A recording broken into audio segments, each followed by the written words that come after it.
Hey, this is Chris Jericho, and you're watching Our House. Our house, our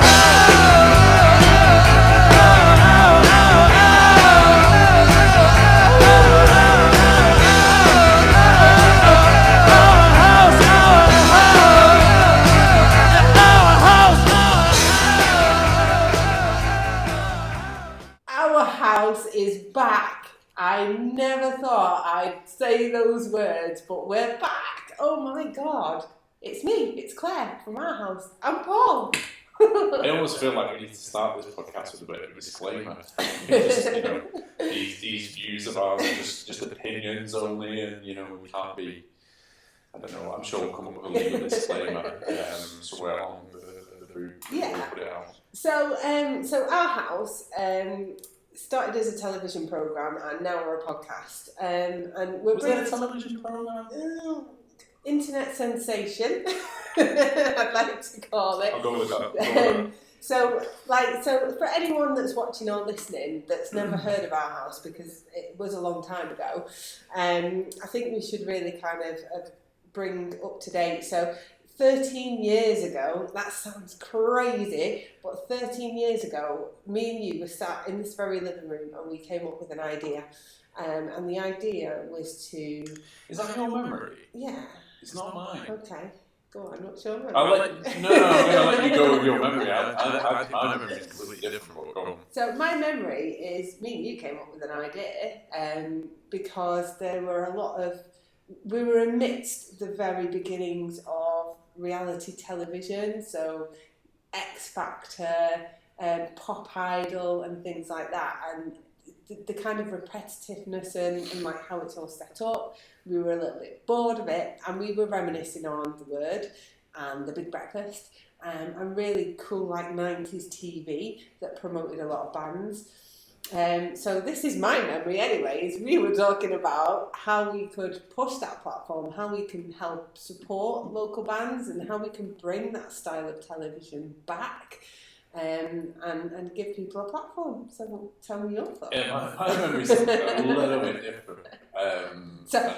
First of all, actually, here's my disclaimer. My memory is terrible, right? So we're going to be talking about things, and I'm not going to remember people's names, right? I'm one of them people, if I'm walking through Stockport or whatever, and someone goes, Claire, I go, hi! And then I'm like, I know you, but I can't remember your name. So I might not remember details a lot of the time. But yeah, go on. What was your memory? Well, I think from the background we both came from, it was kind of sort of.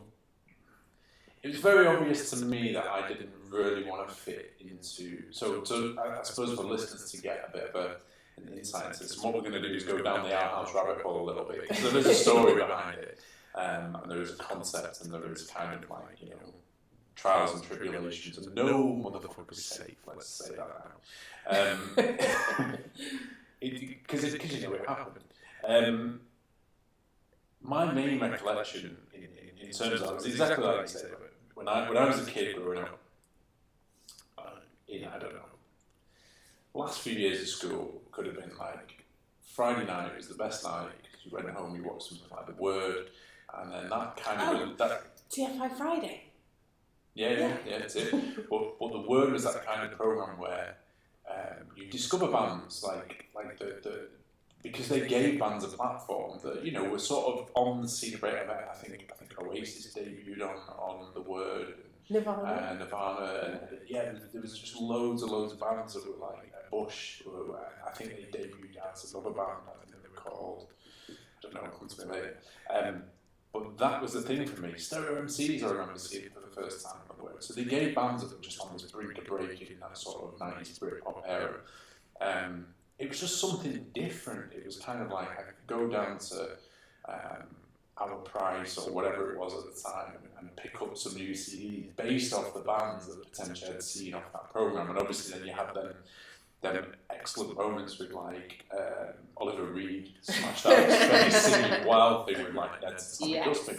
And there's no way in any way, shape or form that you could ever imagine that would have ever happened on TV, apart from this crazy show that kind of did it. And then obviously we did see that reality TV stuff. But we both worked in kind of an area of media, we both studied media. And for me, it was apparent that a job in media just, I worked some horrible jobs in media and just thought, this place just sucks. The whole industry kind of sucks. You sort of go away and study for a long time. And unless you suck, you get nowhere, right?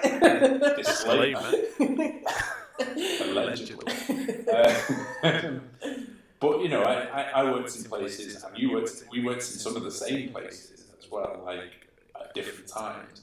And it was kind of unless Daddy's friend worked there and whatever, you didn't get a chance to, and that's a different podcast. Yeah. So the idea was YouTube had just sort of come out maybe 2 or 3 years previous to that. And I was just sat around thinking, what can we do? Because I've always been that through study, it's always like, it's like Kevin Smith mentality of just getting it fucking done. Like if you can make something, you don't need a budget of, 20 grand, 30 grand to do something. You just need some cameras and some like-minded people, and you just need to work together to put it together. And you just need a bit of an idea, a driving force behind it. And that was basically how I thought of the idea. So the different memory I have is we were sat around a pool in Greece where we came up with the idea. Because I'd been toying around with the concept of it for a little while. Just in my head, and I think we started talking about it. We were it was like one night where we just sat around the pool in the little complex that we were staying at, and we just started talking about it there, drunk, and then that then became what we led into. Is that the Rooster's Chicken Grease? No, that was the Styros George's Corfu. Yes. One, but yeah, but the whole idea behind it was there was a little bit of kind of animosity of it's not really animosity because music is kind of it's there for everybody, isn't it? There's a place for everything in music, but there wasn't that thing of X Factor or whatever it was called before, Pop Idol, TV shows, and it was just kind of churning out the same stuff. As great as that is for the people that are involved in it, it kind of then sort of Britpop era died. I'm not necessarily talking about Britpop, but it was just that way of discovery.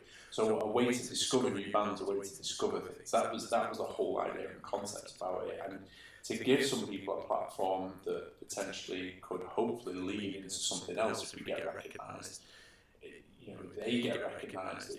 That was kind of the journey or the dream, if you like, of our house in the early stages. Yeah. And then just putting that together needed a team, because obviously there was me and you who have the video knowledge and that type of stuff. But without putting a team together that could run the whole thing, it wasn't going to happen.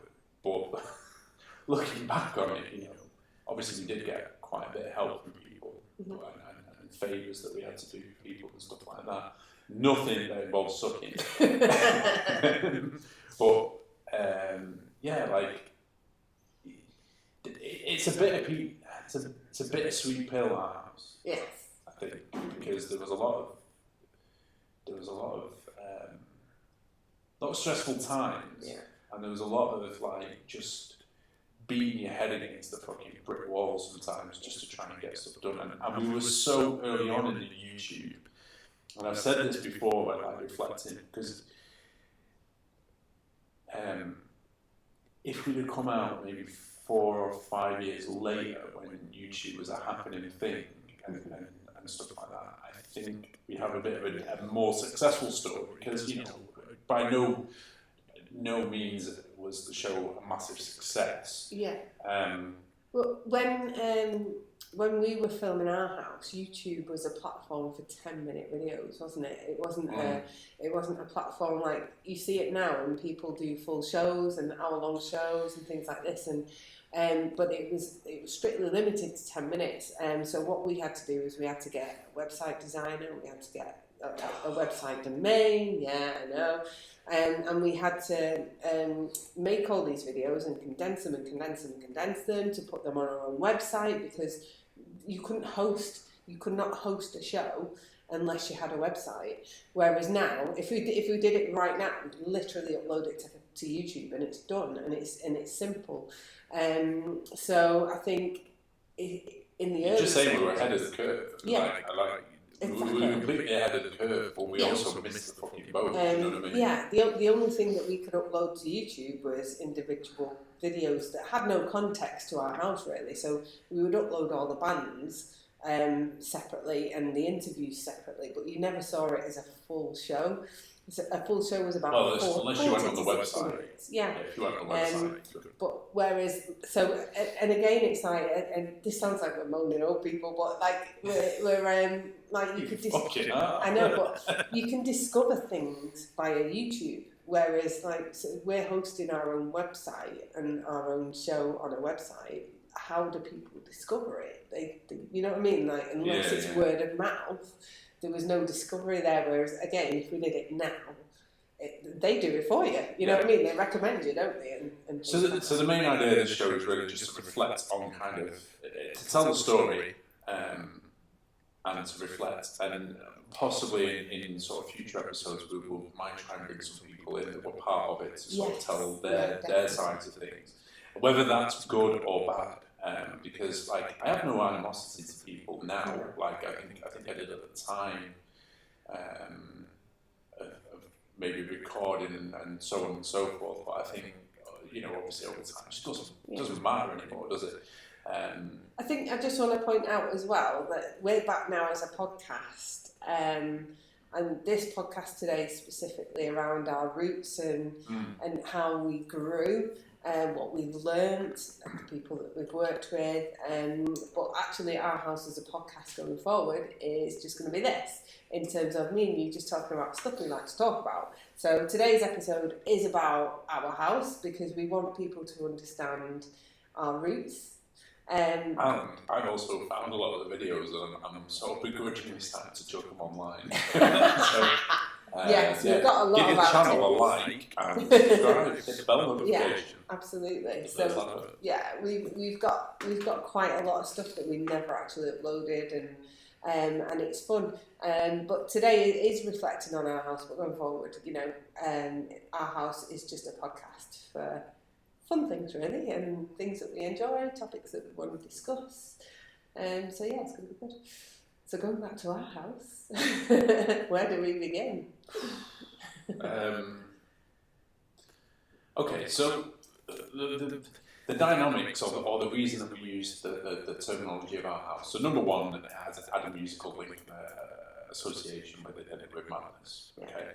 The second thing was, where can we use? So we're doing things on a budget and that type of stuff. We were lucky enough we own broadcast equipment, so we set up in our house. There's a backstory there as well, isn't there? So you and I set up our own wedding video business, didn't we? And we actually got advice from Sir Alan Sugar, or Lord Alan Sugar.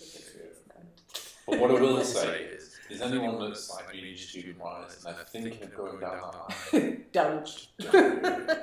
Don't do it. Just don't do it. I mean, I've had some bad jobs. That's definitely one of them. And it's not, you have to relive that day so many times. You'll relive it more times than that video's ever watched. Just don't do it, man.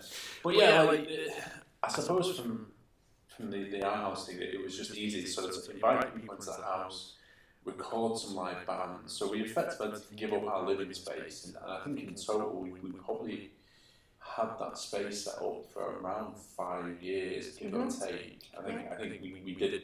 Obviously, we collapsed it at the end of every box, but it never really became a living space as such, did it? It was always kind of on the thing. But there was so much to go into it, and the first challenge was to sort of like start looking around the scene. And at that time, it was only really MySpace that you could find bands. All right, If you Grandad. remember fucking MySpace.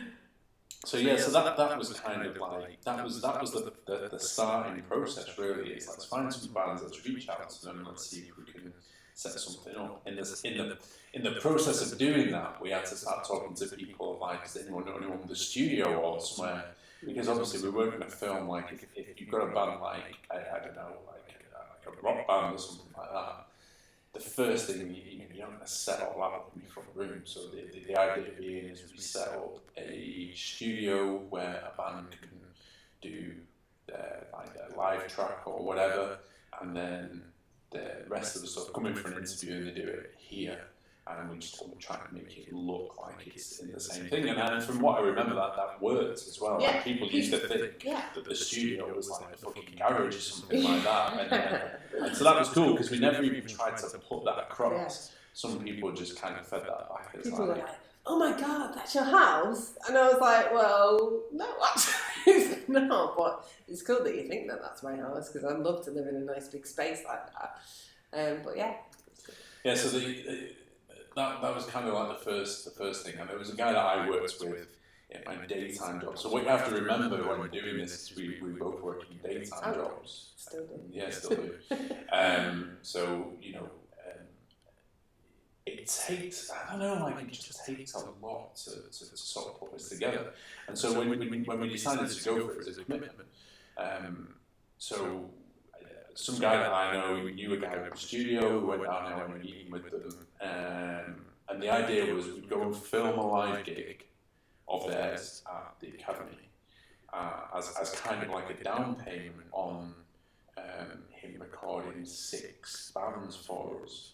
So he would record the bands in the studio, we would film them in the studio, and he would pass over a finished product to us as in terms of the live audio, and that was kind of like a down payment, that was the agreement. And also, as part of that, we'd feature them in the show. Mm-hmm.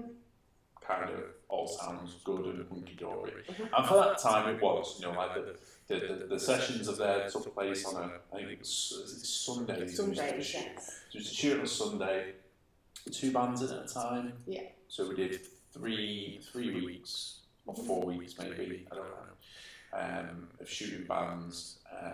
Now the issue then that crops up there is you're looking at kind of, all right, so how do we do this sort of this whole setup?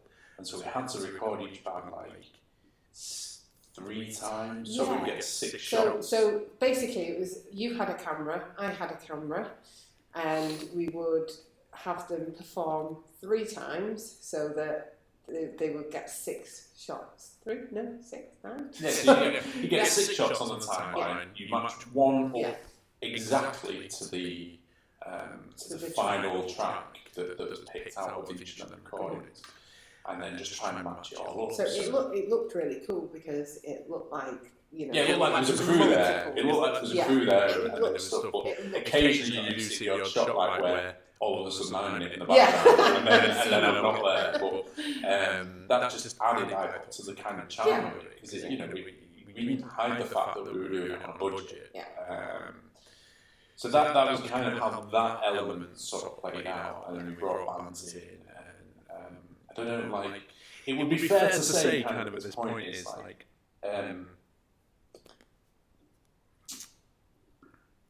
working with bands was a bit different than I kind of expected. Like, your vision, and this is a frustration, so your vision or my vision of trying to give some of these bands publicity was really frustrating because there was a thing around at the time with sort of promoters in town, and they coined this term pay to play.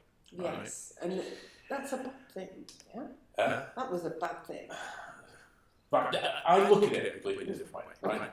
So, pay to play thing was just basically like, yeah, you can have a show on at this place, but you need to sell 50 tickets. Mm-hmm. Now, to me, that's not pay to play, because every band used to say exactly the same thing. They used to say, oh, it means we've got to get all the fucking mates down. It's like, no, you just need to promote your fucking band to your fans. Yeah.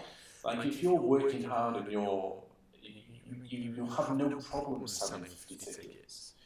And that seems to be kind of the first brick wall that I felt in sort of working with bands. And this isn't every band, like by any mention. but more often than not, and I think what kind of like transpired with some of these bands that we worked with early on, was that there was just, it was almost like you have an ego before you've got a following. In the same way that we would have an ego in terms of, well, this is what we're trying to do, and we're going to give you a platform. It's all good to have an ego, but there's going to be a work ethic behind it.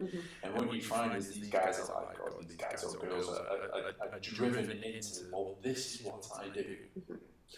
So I think this was one of my big struggles with our house, because it's really weird, because when you reflect on it, it's kind of like, yeah, I loved it. I loved doing it. Do you know what I mean? And it was so much fun, and we got to meet so many amazing people. But I always struggled with the fact I just didn't understand why some bands will not self-promote. And this is where, so in that same way of like, maybe they didn't want to sell their tickets. If I'm making you a video for free, which will cost you hundreds, if not thousands, professionally, I'm doing it for free to benefit me, yes, obviously, but it's also going to benefit you. Why you just can't press share? Yeah, do you know what I mean? It was, and that's what I was trying to say in terms of the pay-to-play thing. So this thing was kind of a coined phrase that was around at the time. It probably still is today.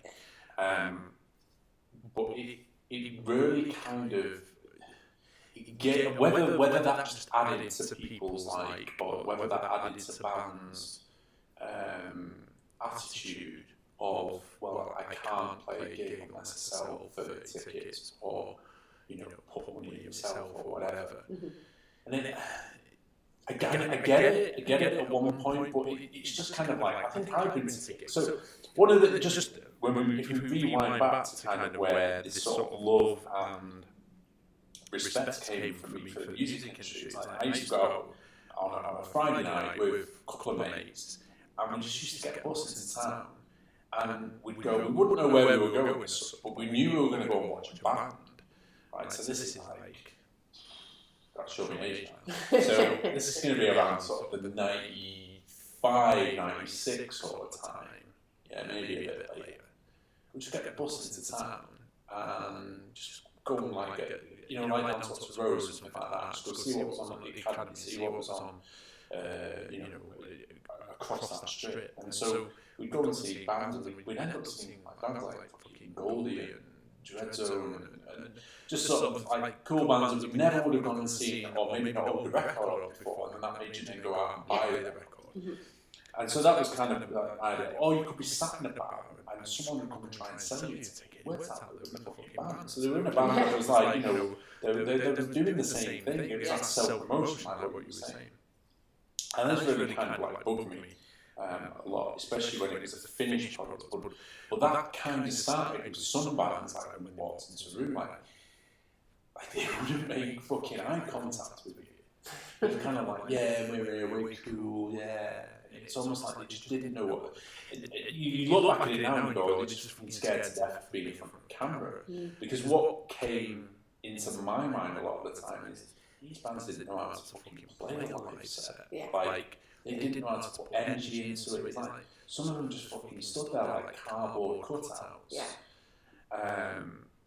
And it was really frustrating to see. Like, you couldn't even coach them, they didn't want to know. Like, I know at some point throughout the Our House journey, I discussed with you, hadn't I, maybe doing some form of media training. And these guys, they've started a band, they've been in bands since, at school and stuff, and maybe they hadn't had that kind of one-to-one connection where someone says, because you're talking about it from the music side of things, from the live gig sort of thing, but for me it was, I interviewed a lot of them, and it was sometimes very hard to get answers out of people. So we've had amazing bands on that have literally took over, and that's great because I ask one question and then that's it, they're off for 10 minutes, and it's fantastic and I love it. and they'll just talk about all sorts of stuff. But then I've also had bands that have given me one-word answers. So, like, I actually, throughout the process was thinking maybe we should give them some sort of media training. And it's not necessarily their fault because they've just never been put in that position or that spotlight. I mean, it's definitely not their fault. Yeah. I mean, there's no doubt about that. But at the same time, it's like doing everything. Like, and this is going to seem a bit swatty on me, but we're doing everything for free at this point. Yeah. Like, and that's not an issue. But it's just the fact that we've got time, or we haven't got the time to sort of do that. You're looking at these bands that kind of want to do stuff, and they, you kind of think the fucking Coldplay or whatever, because they've, Mummy and Daddy have bought them the latest Orange box, and that's kind of what came across with a lot of bands that we met, and it was just a struggle. Well, we got like the first, so to move this kind of on a little bit, because obviously we'll come back to kind of bands, and like I said, you're not safe if you were as well. But we got the 6 different bands filmed, and that was kind of that bit done. Yeah. So if you think about that took us 3 to 4 weeks to get shot over a series of Sundays. And it was summer and it was hot. It We were all was fucking sweating. hot in that place. Yeah. Fun time. Yeah. But we'll definitely come back onto that in a little while. I know where you're going on that one. Yeah. So we got that done. So that's great. Yeah. Then you've got you've got these 6 shots of times 2, or 3 shots. Sorry, 3 shots times 2. So you get 6 shots.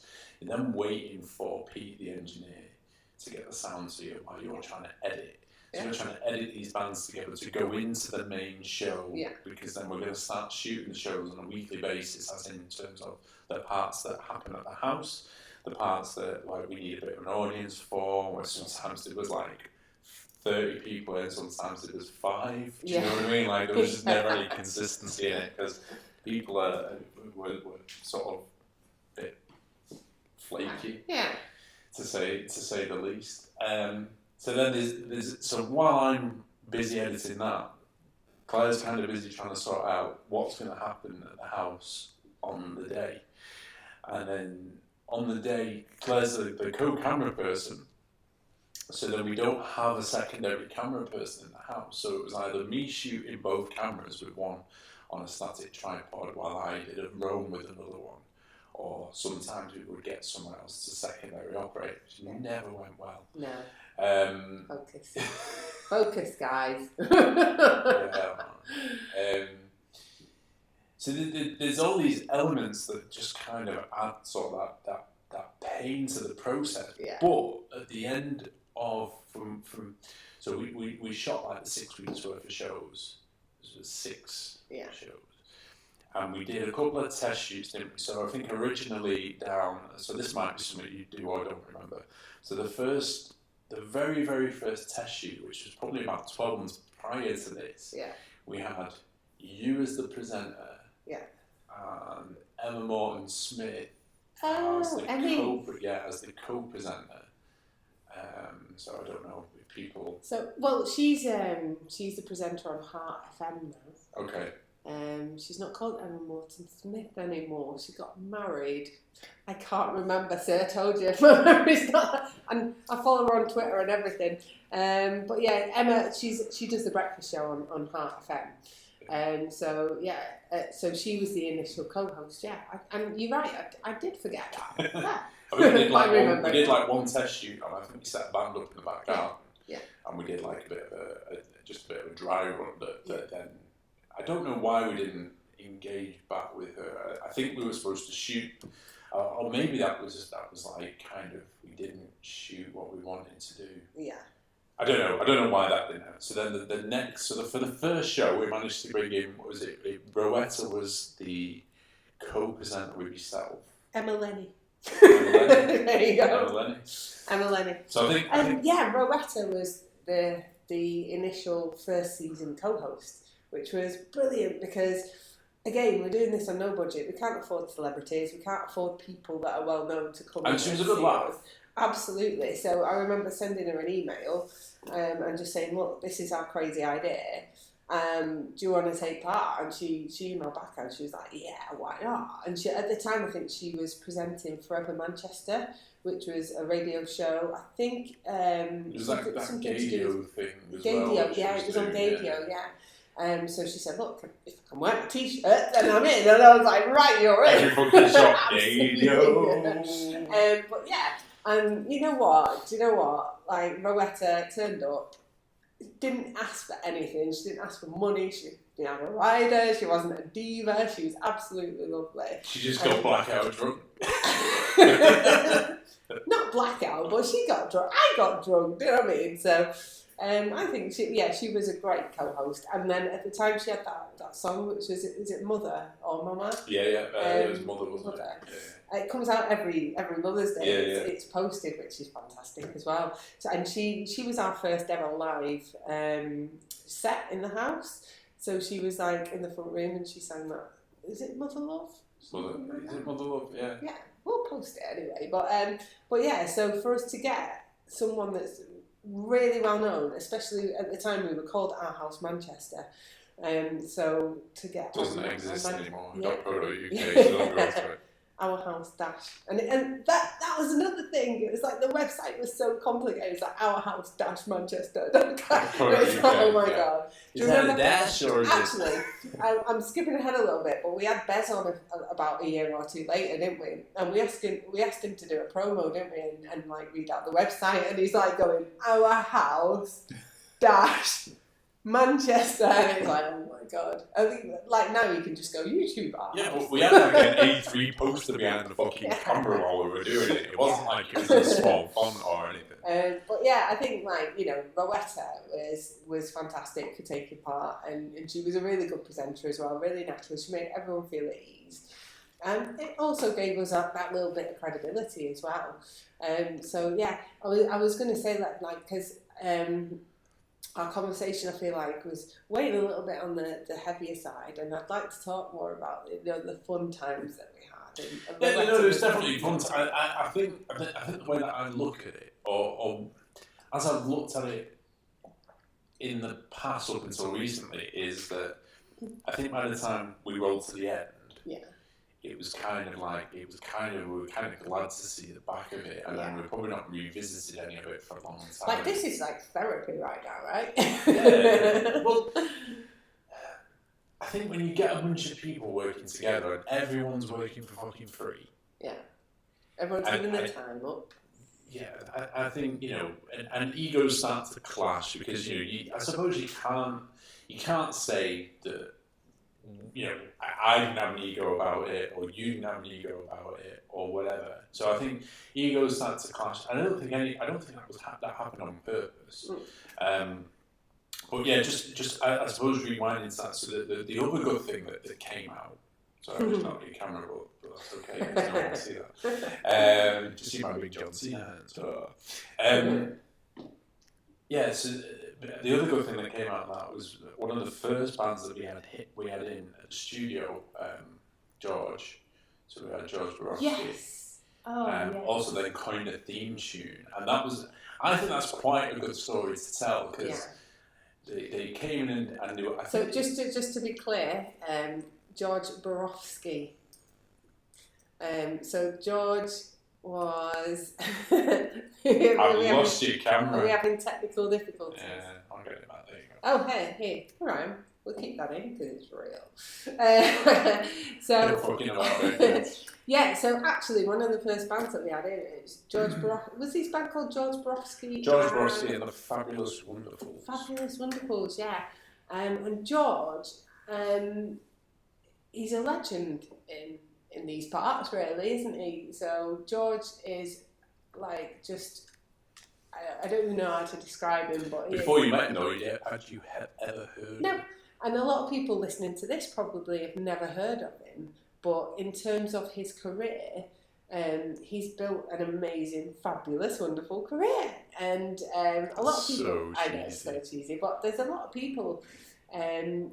around the area that you see George Borofsky, you go and see him because he's just an immense guitar player, he's an immense performer, and he was my first interview, which is a story I remember, because the first ever episode of Our House, after we'd done all the filming, George was my first interview, and George obviously is very confident, and he's done a lot of these interviews before, and this was our first Our House, and I was a little bit timid and a little bit like, oh my god, I'm like stood, because we had fuck his name up? No, but there's a theme. Actually, this one I didn't, but I think we had a house full of people as well, didn't we? And it's like, so I've got cameras on me, I've got loads of people, I've not done this before, and oh my god, and so I asked him a question, and then he talked, and then he talked, and then he carried on talking. It's like, and I didn't have the confidence in me to move the interview along. So he talked a lot, and I think the first interview was about 20 minutes or something, because I just didn't have... one question. Well, one or two maybe, but I just didn't have that, that confidence in me to kind of pipe in and go, anyway, When you watch that, and then watch maybe one of the later episodes, I'm just like, anyway, stop talking and answer this question now. It's sitting on the block. So I actually, this is an amazing thing that Our House did for me. It was growing that confidence. So I've done presenting things before. I can't say where I've worked before, but I've worked in presenting roles, and I've even trained presenting roles. But I just think in this case, because it was so personal, I think I was just really, really, really nervous. But then Our House took me on this growth from being the girl that wouldn't interrupt George Borofsky because he was just talking too much, to the point where I'm interviewing, like, example. And he gave you a bit of shit as well, yeah. and you fought back on that and won. Yeah, and exactly. you gained great respect for that, from what I remember. Yeah, so like now I'm like interviewing celebrities, and I'm like, whatever, if you like being rude or whatever, I'll just be rude back. So yeah, and well, he wasn't challenging that way, was yeah. he? He was just, I think he was just testing to see whether you actually knew about his song or whatever. Yeah, he was kind of time. like, so if you watch the interview, I say, oh, you've got a new song out, and he's like, oh, well done. So to go, oh, have you read my book or something? Like, you know what I mean? Like, he's just being a little bit... read the press release. Yeah, you've read the press release. What else do you know about me? Go on, talk to me about something else, and I do. But yeah, it's just like, I just wanted to mention anyway, because of the story of George is... he was a great guy, and I just didn't have that confidence within me to interview properly, and my skill set has grown so much in the years that we did that. So going right back, so they were in the studio. The first thing I remember though about that band was, do you know what? It was Pete. So Pete was the studio guy who was in the band Usual Suspects, and it was his studio. And I think it was through him that he brought George in, if I'm right. Yeah. Because he thought it would be a good... I think Pete fucking idolised him, didn't he? Yeah. He got to play in a room with him massive. Yeah. We've got some footage of that where he's like a little kid in a sweet shop and he gets to jam with the band. And that was a good thing. But they did this song, and it wasn't even like a song that... It was like a practice run, wasn't it? Like, while we were getting everything ready and stuff like that. And I can't even remember, there was no real vocals to it. So there was vocals, wasn't there? But there was... No, there was vocals to it, but the actual chorus of it was oh, like that. So it was just like a whole bunch of O's, and then who suggested it? I don't even know who suggested it. It was me that suggested it to Pete. Yeah. And we were having a chat one day, and I think it might have been when I'd gone back to listen to a couple of the takes or something along those lines. And we were sat in the studio, and I suggested it, and then we were sat there listening to it a few more times, and then we both just started chanting it. So I think Pete had a word. So with and it, then what? With the listeners don't know what it is. What's our house, Oh, our right, house. So that became our house. Yeah, it just kind of fit, didn't it? And then they changed that song to kind of, and that song is now called Our House. Yes. So yeah. And And that's a good thing because musical things have a story behind them, and that's how people. And then I think like a year or two later, we went to see George, didn't we, at a football club perform, and he was thinking. So I was in the audience and thought, going to throw that one out. Yeah, he threw Our House out there. He didn't it, which was his theme. So yeah, it's kind of like we created a little bit of a legacy. But we got a theme tune out of it, which is what we. Well, It's really what we wanted. Yeah.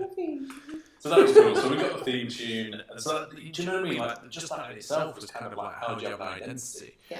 I think like the animation, the opening, again, that was something else that we couldn't do. So I think we just outsourced that to an animator. Yeah. And did we pay for that? I don't Yeah. think we paid for it. Oh no, actually, it was.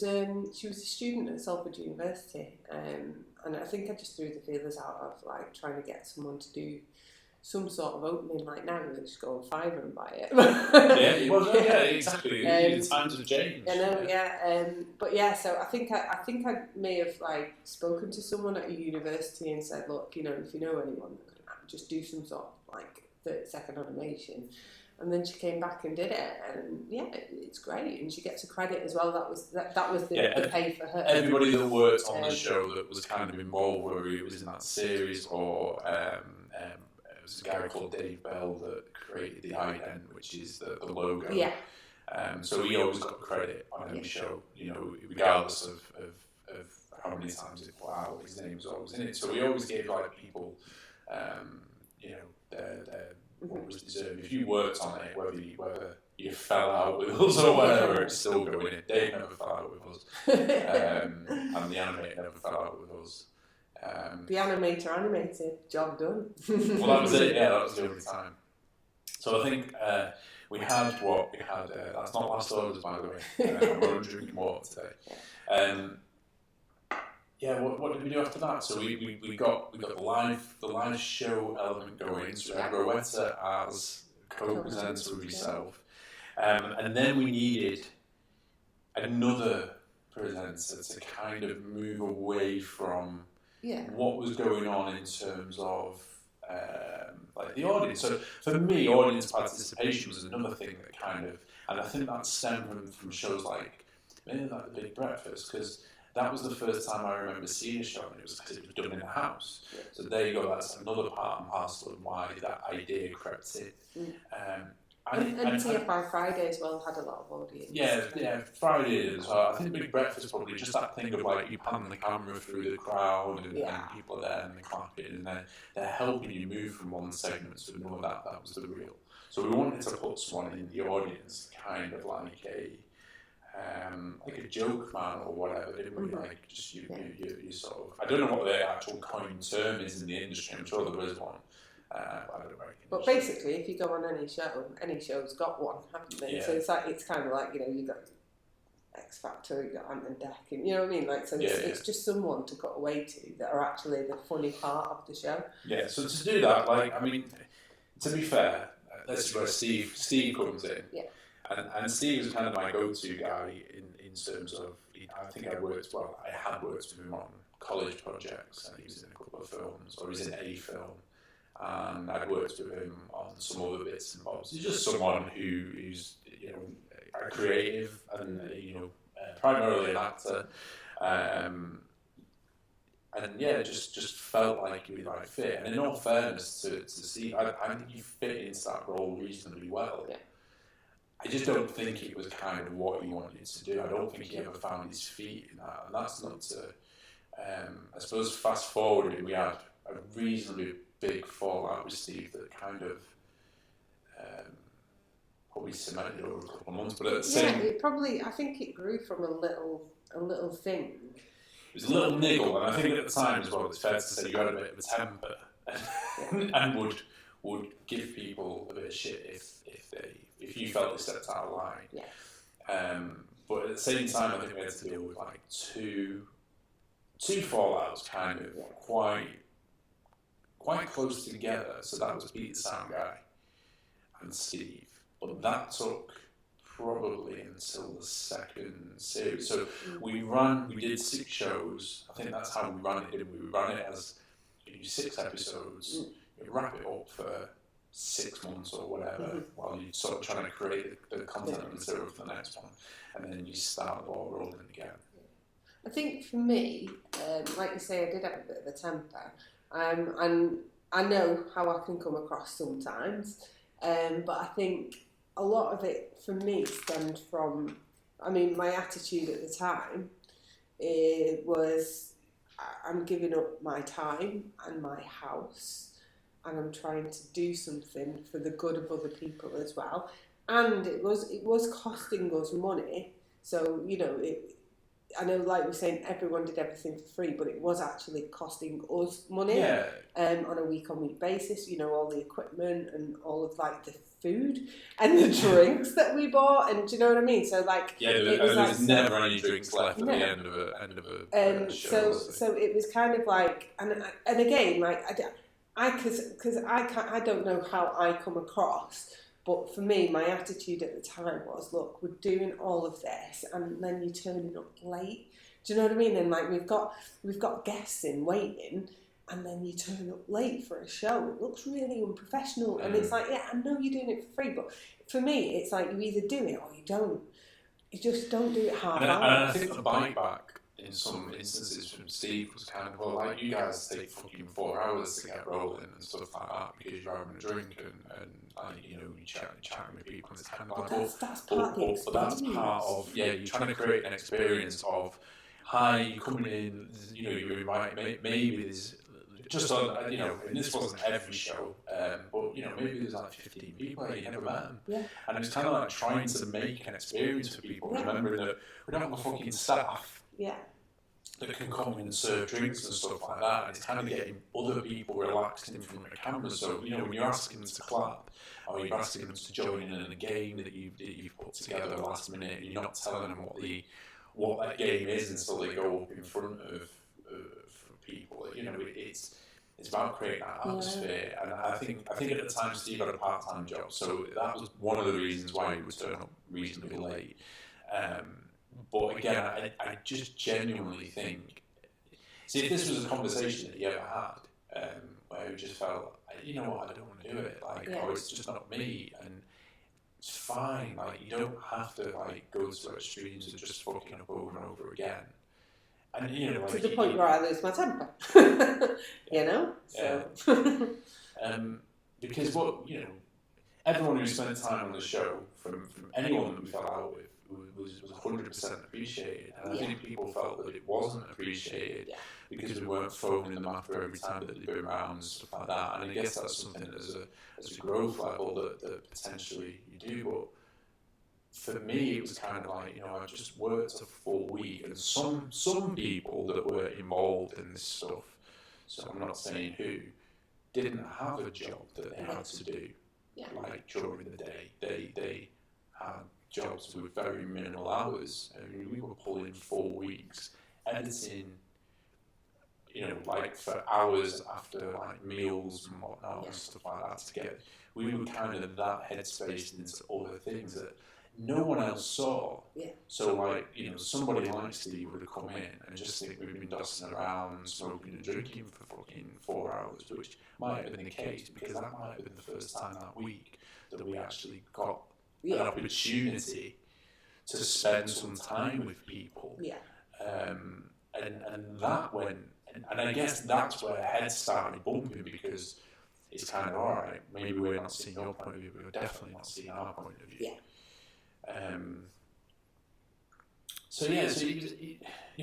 Interesting dynamics, because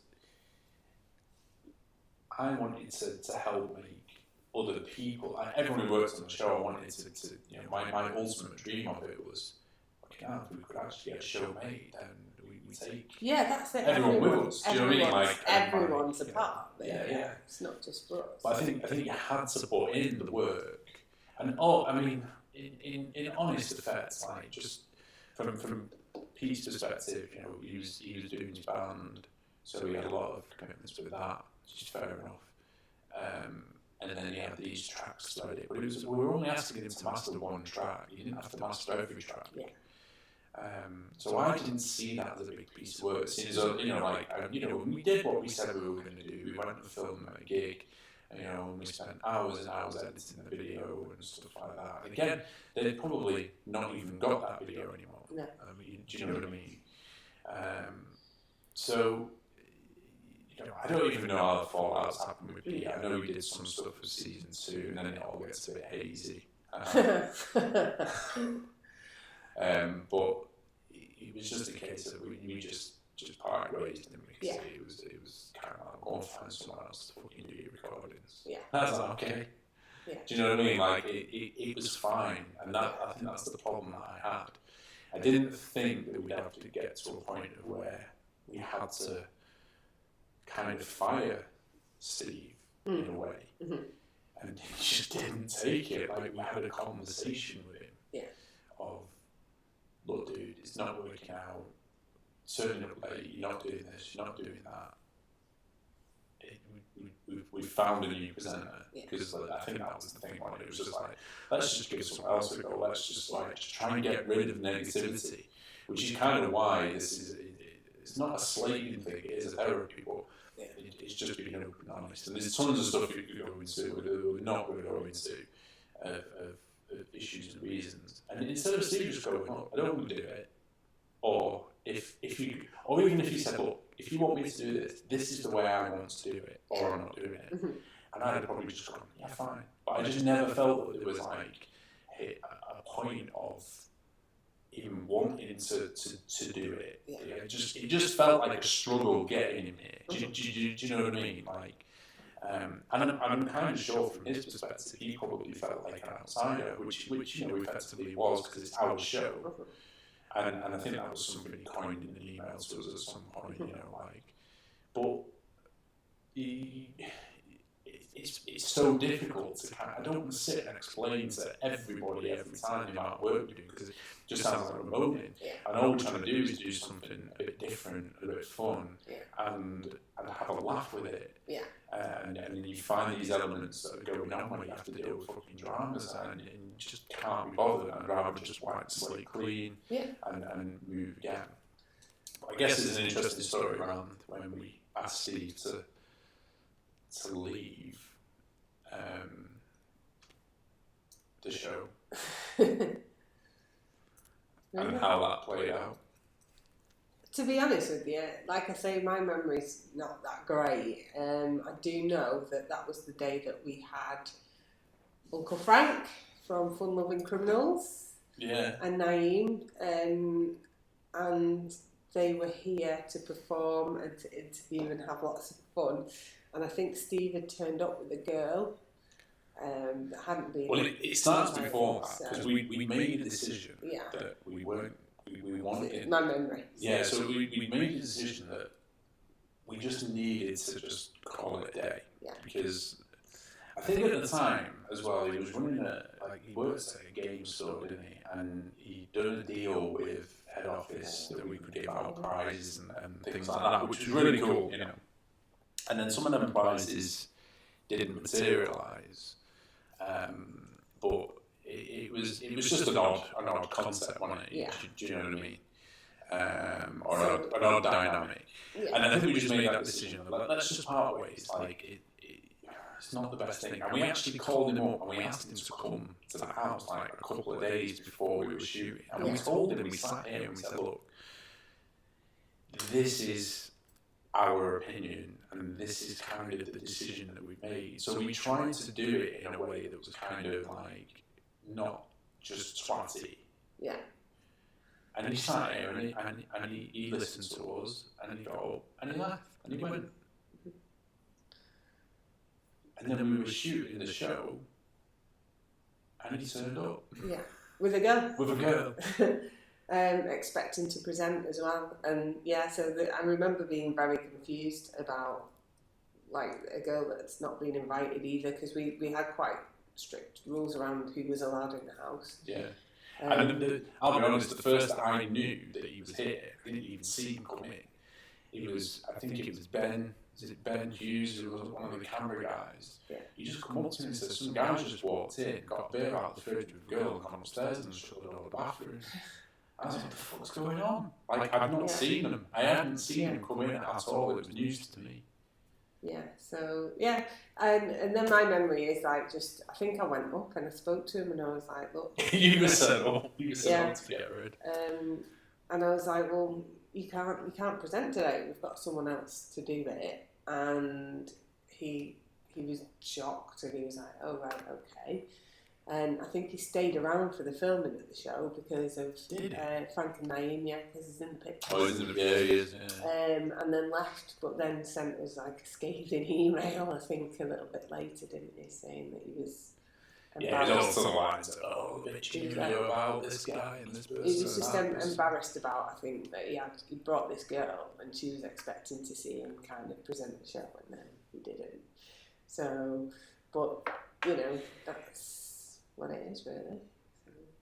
But anyway, let's talk about the fun stuff of season 1. So the best thing that I think came out of season 1 was the band that we discovered at the Hard Rock Cafe in Manchester.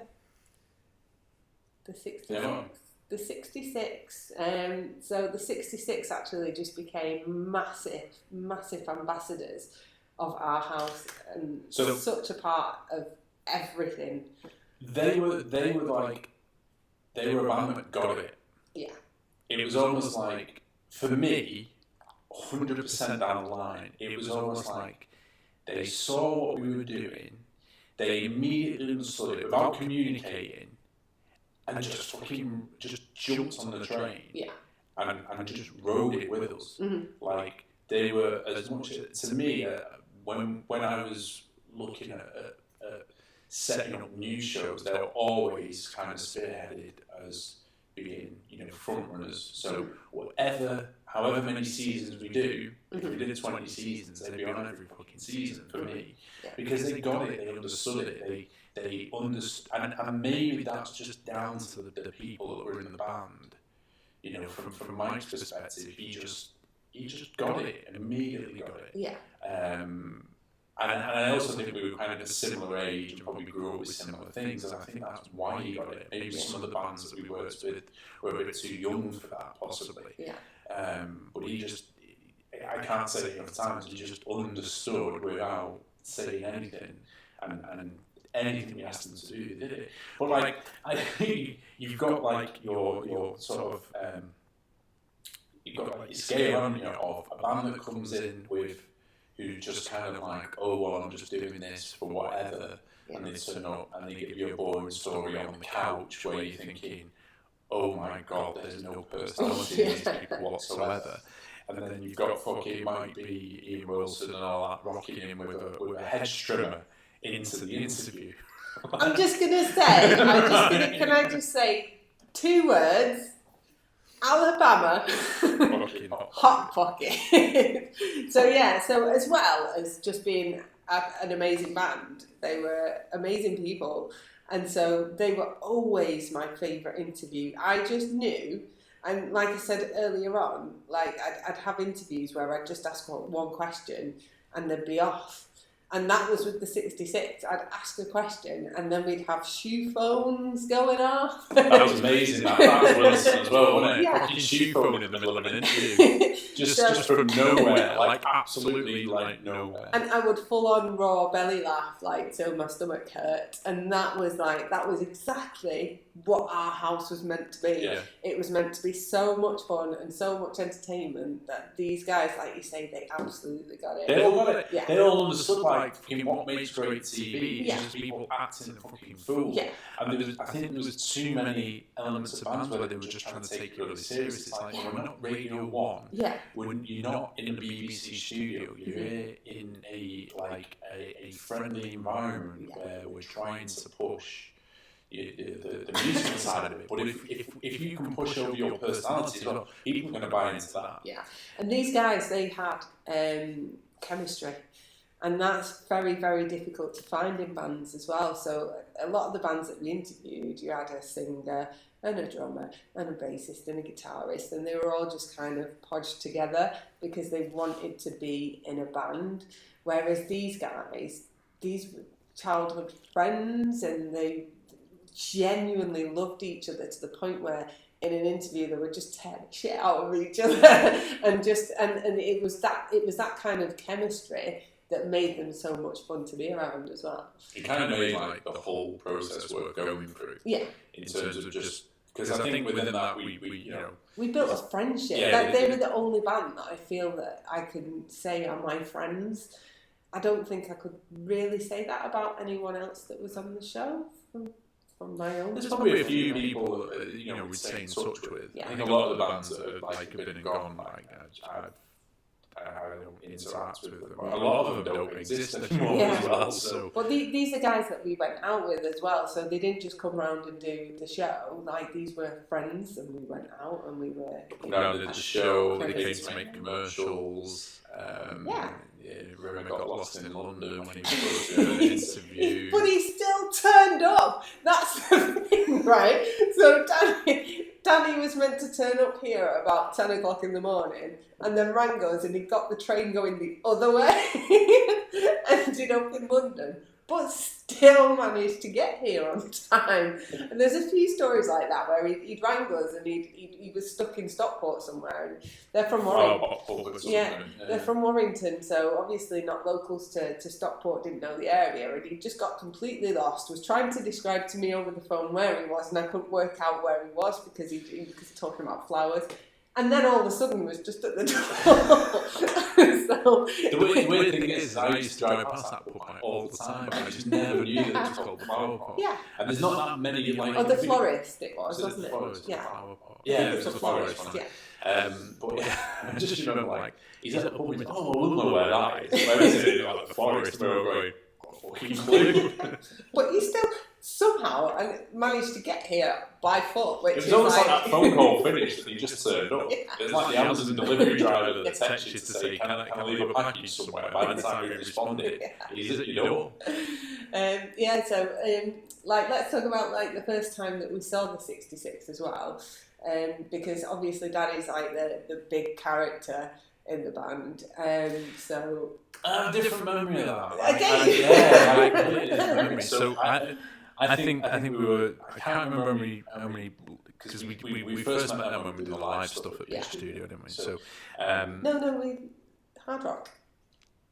that was we went to see them. Yeah, because that's what we're talking yeah. about. So, the first time that we actually saw and met them was at the Hard Rock Cafe in Manchester, and like I was just like, oh, another band. And then these guys came on stage. But you know, before that though, there was like, was there not? What was that woman called?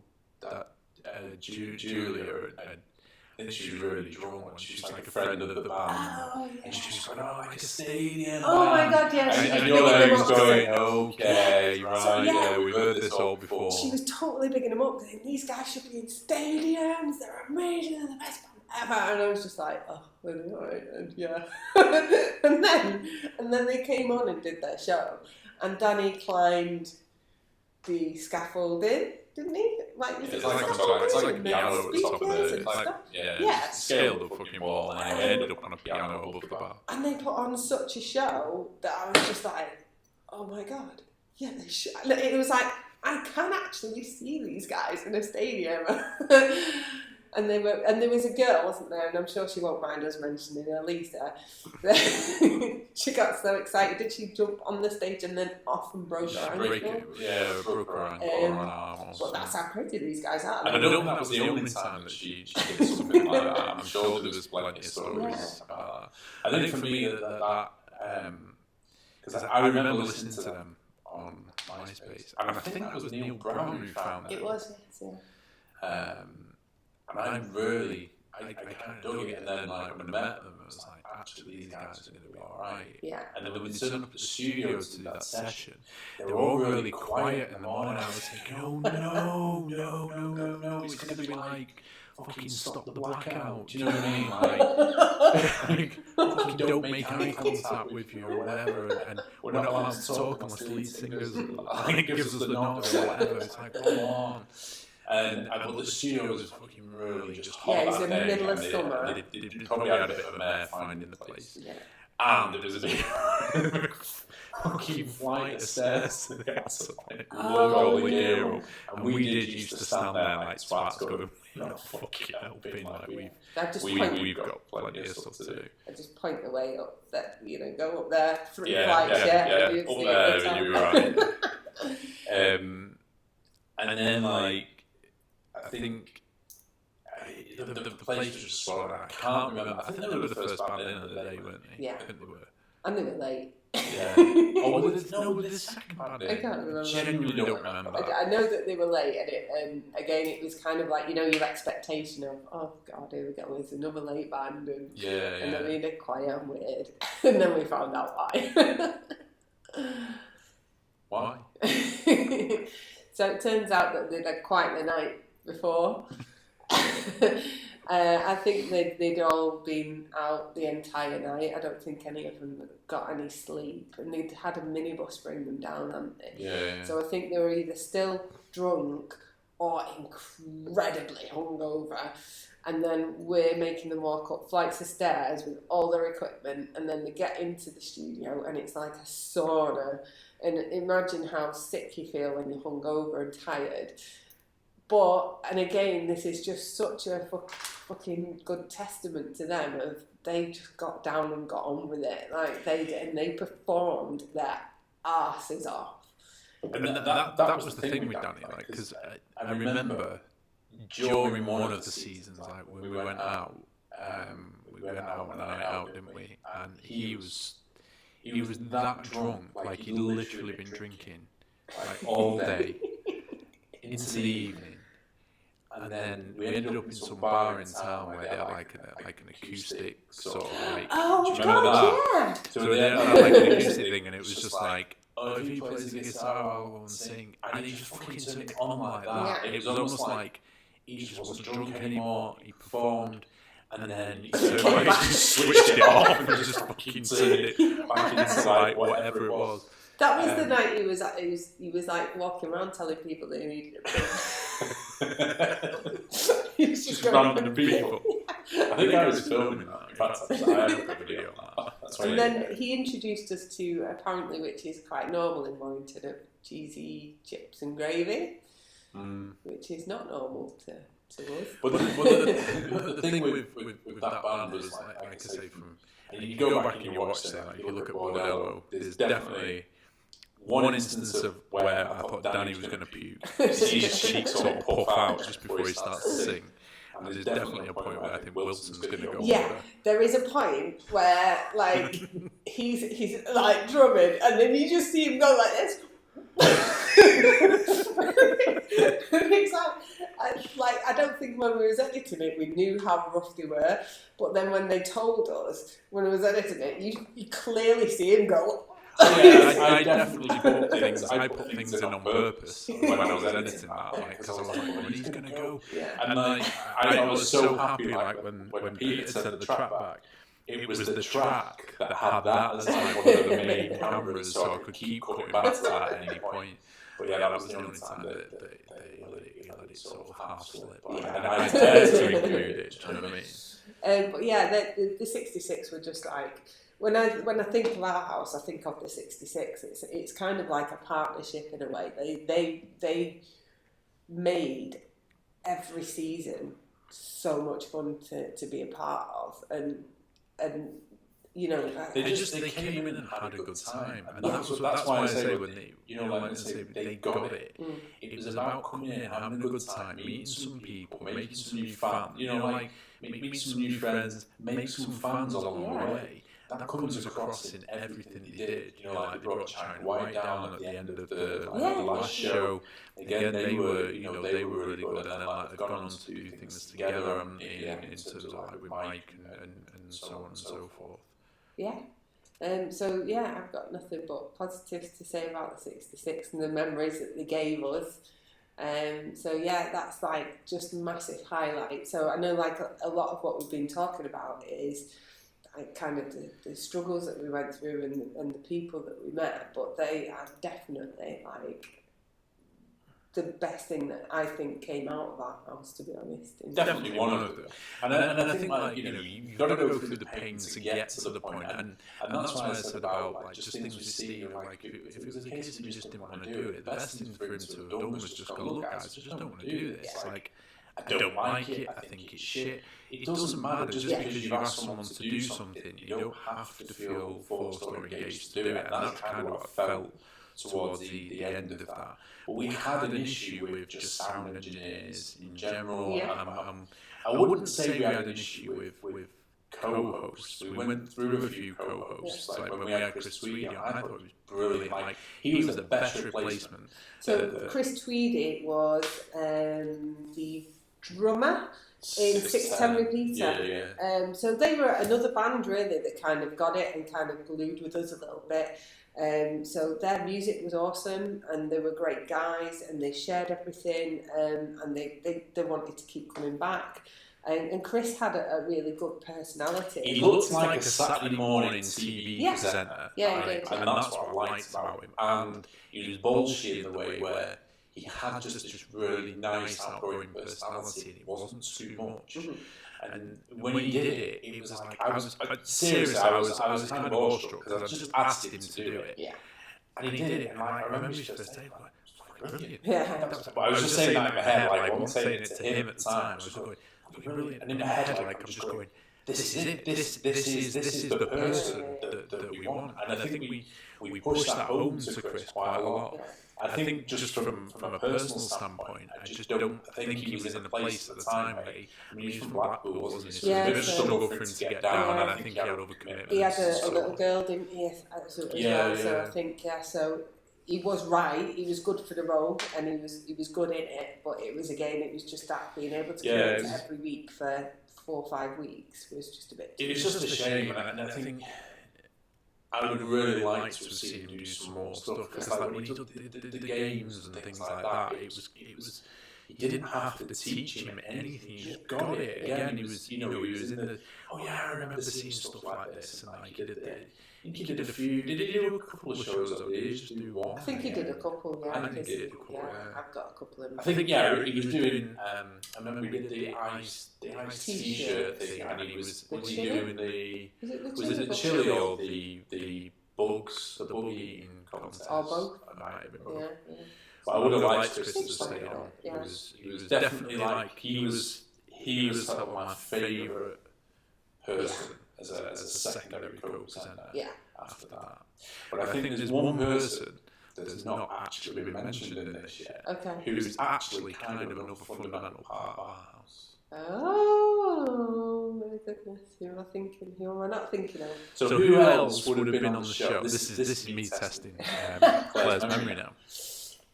Who else would you have thought held the show together and gave it some gel? It became a staple product of the show. I don't know. Who's it every week? Are we talking Tim Scott? Tim Scott. Yes! Oh my goodness, yes. I apologise, Tim. Yeah, Tim was a huge part of that house as well. Tim's amazing because, obviously, he's his own artist, isn't he? But, can I do an impression? Ding, ding, ding, ding. Love Tim. Sorry. Yeah, Tim's amazing. I can't believe you actually have that bad of a memory. So Tim Scott, a guitar mashing artist from Stockport, he known Tim for a long time, like a seriously long time. And he's always had something cooking in the background, always wants to do his own thing, and again makes him perfect for kind of what we were trying to do. And so he came in and he did like a couple of sets, but then I think, I don't know whether it was probably his idea, I would have thought, just sort of started playing little things in the background, and then he just comes setting up every single week. Yeah. And for me, he became kind of like, he was just he was kind of like just added some atmosphere. Yeah. So like, if I'd be doing an interview and someone told like a lame joke, he'd be like, and things like that. And then also as well, he kind of glued everything together. So like we'd come back from a video, you know, from the studio, and he'd play that in. So he'd be like, din, din, din, din, din, and do the Our House theme tune to me introducing the next band.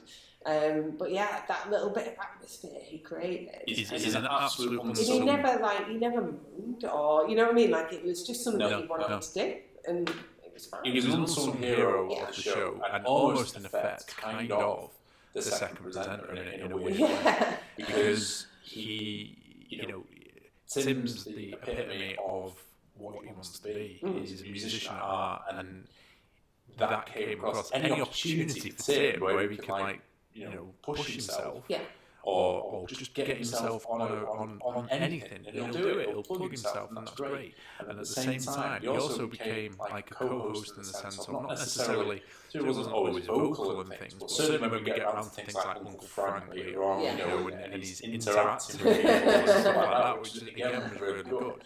But the other thing that Tim was really amazing at is like, while we're messing around setting things up and stuff, and we've got people coming in who we don't know, he's the first one over there, introduced networking, but it kind of works like he's kind of like a host master or something, almost, and it kind of took that edge and that pressure away. You know, if we're busy doing things and people walk in, and he like catches a moment where we're really trying to set something up, so we might not have that chance. We're not going to drop everything and run over because we're just not like that. We're in the midst of doing stuff.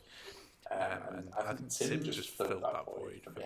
Absolutely. And like, you know, I've got like a vision of him in my head when he's wearing like a bowler hat and he's got Our House written across his face. Yeah, like in face paint and glitter and everything. So he was a proper like Our House sponsor. And if we were still doing that show today, he'd still be it. Yeah. Guarantee it. Oh yeah, definitely. So yeah, and like let's just talk about like just one of my favourite Tim Scott moments is, as you mentioned, Uncle Frank. So we're going to talk about Uncle Frank a little bit. I mean, Tim came here after he'd been in a car crash. He did, yeah. He absolutely did, yeah. Do you remember that?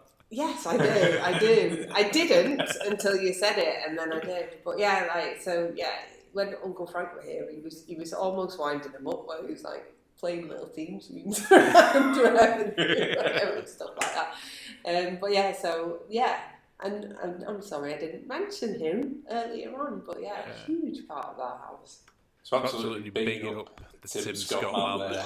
I think, I suppose like one of the biggest memories, or because you mentioned the Uncle Frank, like, I think that was the Christmas special where they were like completely, it was just Frank and Naive that were presenting the whole show, and just Tim in the background.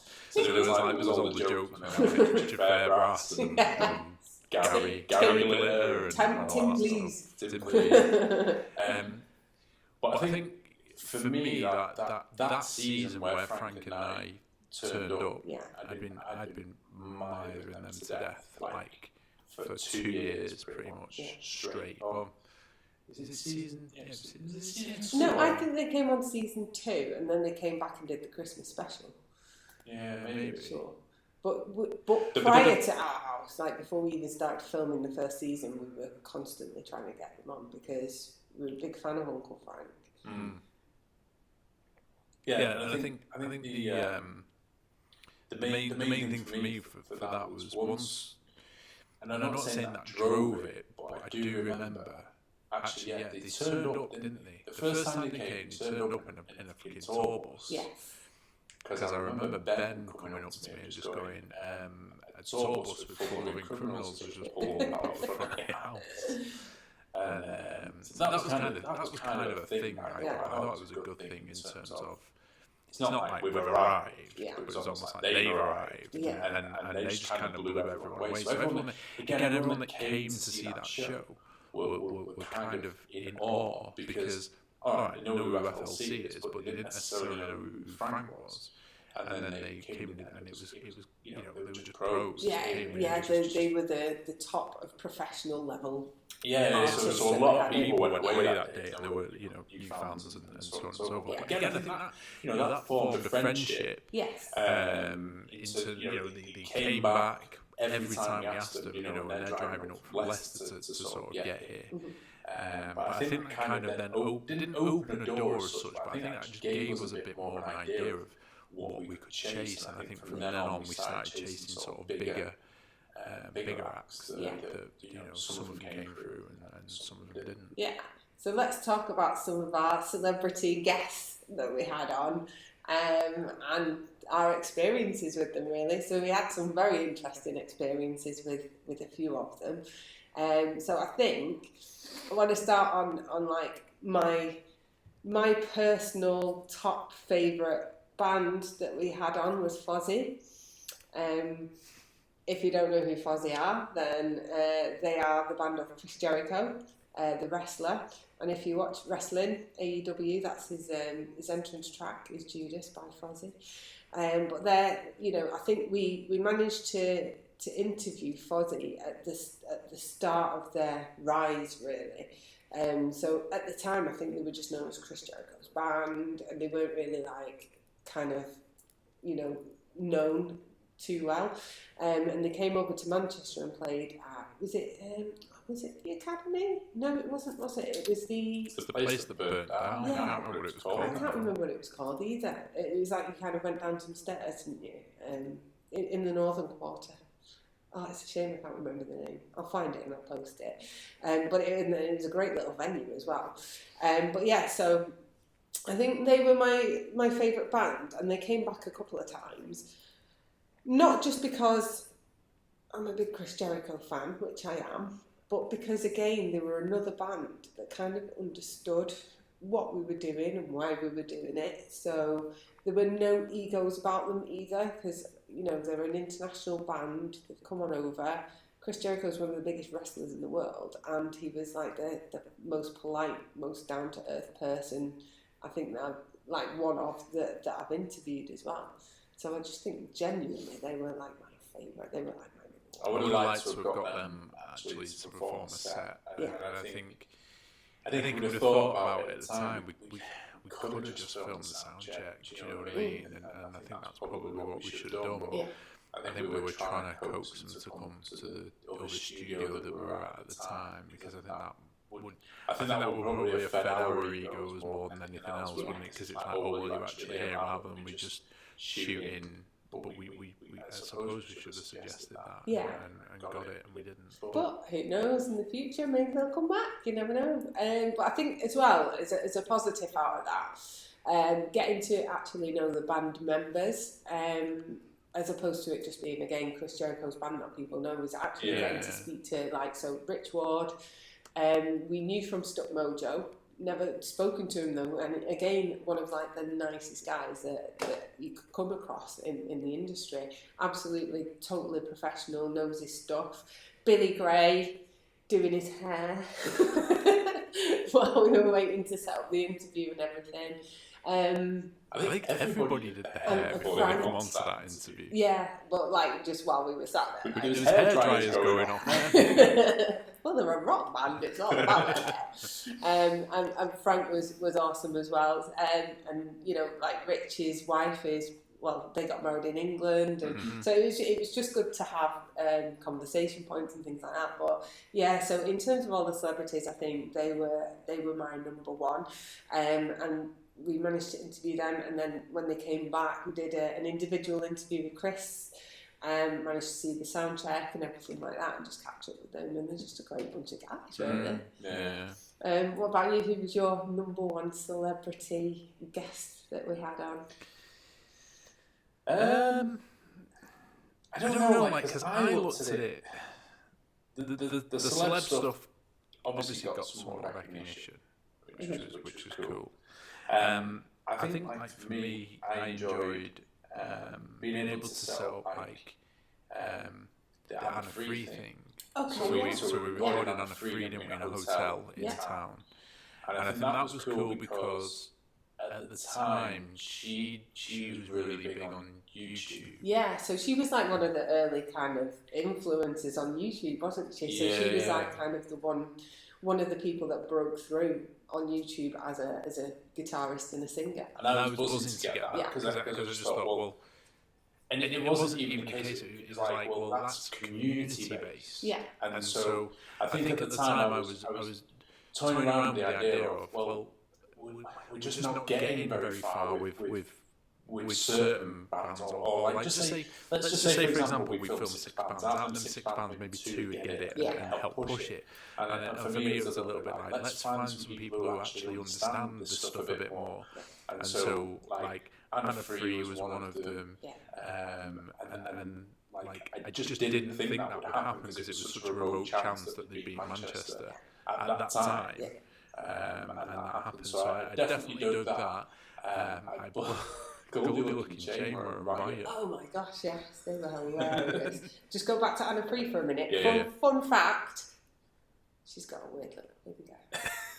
I don't think she does that much anymore. What? But weird little finger. Weird little finger. Weird little finger. Weird little finger. Ask her, if you ever see Anna Free, ask her about weird little finger. Chances of bumping into her on Manchester High Street pretty solid 0. I don't think she does that much anymore in terms of she does like covers and stuff. Yeah, she's gone more. I think she's gone more into sort of social vlogging and that type of thing, and then doing sort of music occasionally and stuff. So, but yeah, that was cool. A good thing that came out of that was her manager as well, Brandon. Yeah. Was it Brandon? Blake. Brandon Blake. Yeah. You're thinking Brandon. Oh man. He was the rapper, right? Yeah. Blake Brands. That's the one. Yeah. I knew I had a Shout out to Blake. Told you, my memory's bad. No, you were thinking of Brendan Bradley from Video Game. Yeah, no, I was thinking about the rapper. Who again did some stuff. Yeah. So that was another thing on it. Like there was a TV or. So this is like later on when YouTube sort of started to mature a little bit, and there was a TV show that was a little bit set like The Office, and it was done by sort of like-minded people who were into video games. Did a whole Nintendo-based thing called Video Game Reunion. Brandon was Mega Man in it. Mega Man, yeah. So they did some shout-outs and stuff, and that's where we started intertwining with other people. Liza Doolittle was cool to have on. Yeah. She was shy. That's what I remember about Liza. And she's young though, wasn't she? Yeah. And that was at the start of hers. But yeah, going back to your favourites, Goldie Looking Chain. And then one of them had a stroke just like... Oh, I don't know. It was like 2 days before, not 2 days maybe, but it was like, they did say it in the interview, like, one of them had a stroke and all laughing at him. But yeah, they were definitely, and again, it just, as an interviewer, makes your life so much easier if they just take over. Not completely take over, like as in. But again, they're the sort of guys that get it, aren't they? Because they're there to have a laugh. And at the end of the day, they're professional musicians. But they coin their whole thing on a little bit of parody. Yeah. But they understand that it's their personality. As well as the music that kind of makes them. Because if you know, like, if you were to sort of in that bar area we were in before we did the interview, I mean, they stand out like sort of thumbs, don't they? Because of how outrageous that they are. And it's an act they put on. As soon as you go backstage, you just turn into a normal sort of. Maybe that's a secret that we should give away. No, that all like that all the time, honestly. But yeah, just talking about that. So that was at Ozfest, which doesn't go anymore, unfortunately. I think it ran for like 2 seasons in a place called Oswestry Street, which is Oswestry Street. Oh, I don't know why I said that. But yeah, so that was kind of like a festival, like a bit of a V festival for the weekend, where you could go camping, glamping, and all that sort of stuff. So we were their official kind of crew there to interview people backstage. So we got Goldie Looking Chain, an example who we mentioned previously, who was a bit of a challenge, but do you know what? He was he was all right. You know I what think mean? he came over afterwards. Yeah. Like, I wasn't meaning to be I think an we idiot or didn't we whatever. interrupt him in the middle of a football game. Yeah, as he well? was trying to watch something. Yeah. And then, was he not like jumping in a helicopter or something and going and doing another show Yeah. or something? Yeah. Because I think it was Wiley on or somebody like that as Yeah, I well, think like that so, we yeah. completely missed Yeah. because he did jump in a helicopter, like literally got off stage. He literally turned up, did his gig and left, and Yeah, there yeah. was like no kind of backstage or anything. Yeah, But so example was an interesting one, just because I've never had someone kind of challenge me in that way. He wasn't directly rude or anything like that, but like I say, he was kind of like as if to go, oh, you know, well done. You know, I think you if made you, them single. I think probably though, like, and you know, like if you probably go through like 100 of them type of things, Yeah. like, can I interview you for 5 minutes, and people probably ask the same like Yeah. 3 or 4 sort of bog standard cut and paste questions, and Yeah. it probably does get a bit fucking boring, Yeah. doesn't it? Do you know what I mean? And that's one thing that I always tried to do when I was interviewing, because I know, like, because I watch interviews and I get bored with hearing the same stories over and over again and hearing the same questions. And that's one thing that I always tried to do when I was interviewing, is to kind of go outside of that box, and I'd make sure that I do, like, so Anna Free, for example, found out she got a weird finger. That's a that's a conversation piece. I'm not in, you know, Shine like, white, big black dildo. that was them, not me. But yeah, and so I'd always make sure that whoever I was interviewing, I would have that information. So again, Fozzie, I found out that Rich married his wife in Cheshire, which is local to us. Mm-hmm. So again, it was a great conversation point, and I think he was shocked that I knew that and that I brought that up in the interview, and I wasn't just asking Chris Jericho about wrestling. Do you know what I mean? So I always tried to make sure that, so if I was put in that position, like I was, I'd have something to fire back and say, well, actually, let's talk about this instead. So that one, I think there was Goldie Looking Chain, and there was there was a boy band who the singer was Roman Kemp, who the boy band no longer kind of exists, but Roman is now really, really successful off the back of I'm a Celebrity, Get Me Out of Here, and I think he's a presenter on Heart or Capital. I think it's Capital. But another, radio DJ. But then you look back at it, he's about 12, and he's got like this weird, like he's trying to be his dad, like in the 80s, and he's got like a Hawaiian t-shirt on. But yeah, it's good to see kind of the roots of people like that as well, because you didn't know at the time like where we'd be now, and things like that. So yeah, it's interesting. Ozfest was good. I just it's a shame that it's not kind of going anymore as well. Probably down to like demand as well as kind of what I just, for some reason, when you said that, I had a thought of when we went on the Mike McLean show, because you were like sort of saying what was your favourite things. I was just thinking of like hideously embarrassing things where they made me sing live on radio. I have not got a singer's voice. But that was, I think that was because I definitely didn't sing when he'd asked us to sing on this. So then he made me do it on my own. I had to do it live on air. Yeah. And just hated every minute of it. Yeah. But it was good. It was funny. Just really, just little things that you remember. Like, because we went to promote the show, didn't we? That was back in the first season. And the other thing that I've not mentioned that I wanted to, as another good thing, is we went and did that promotion, didn't we?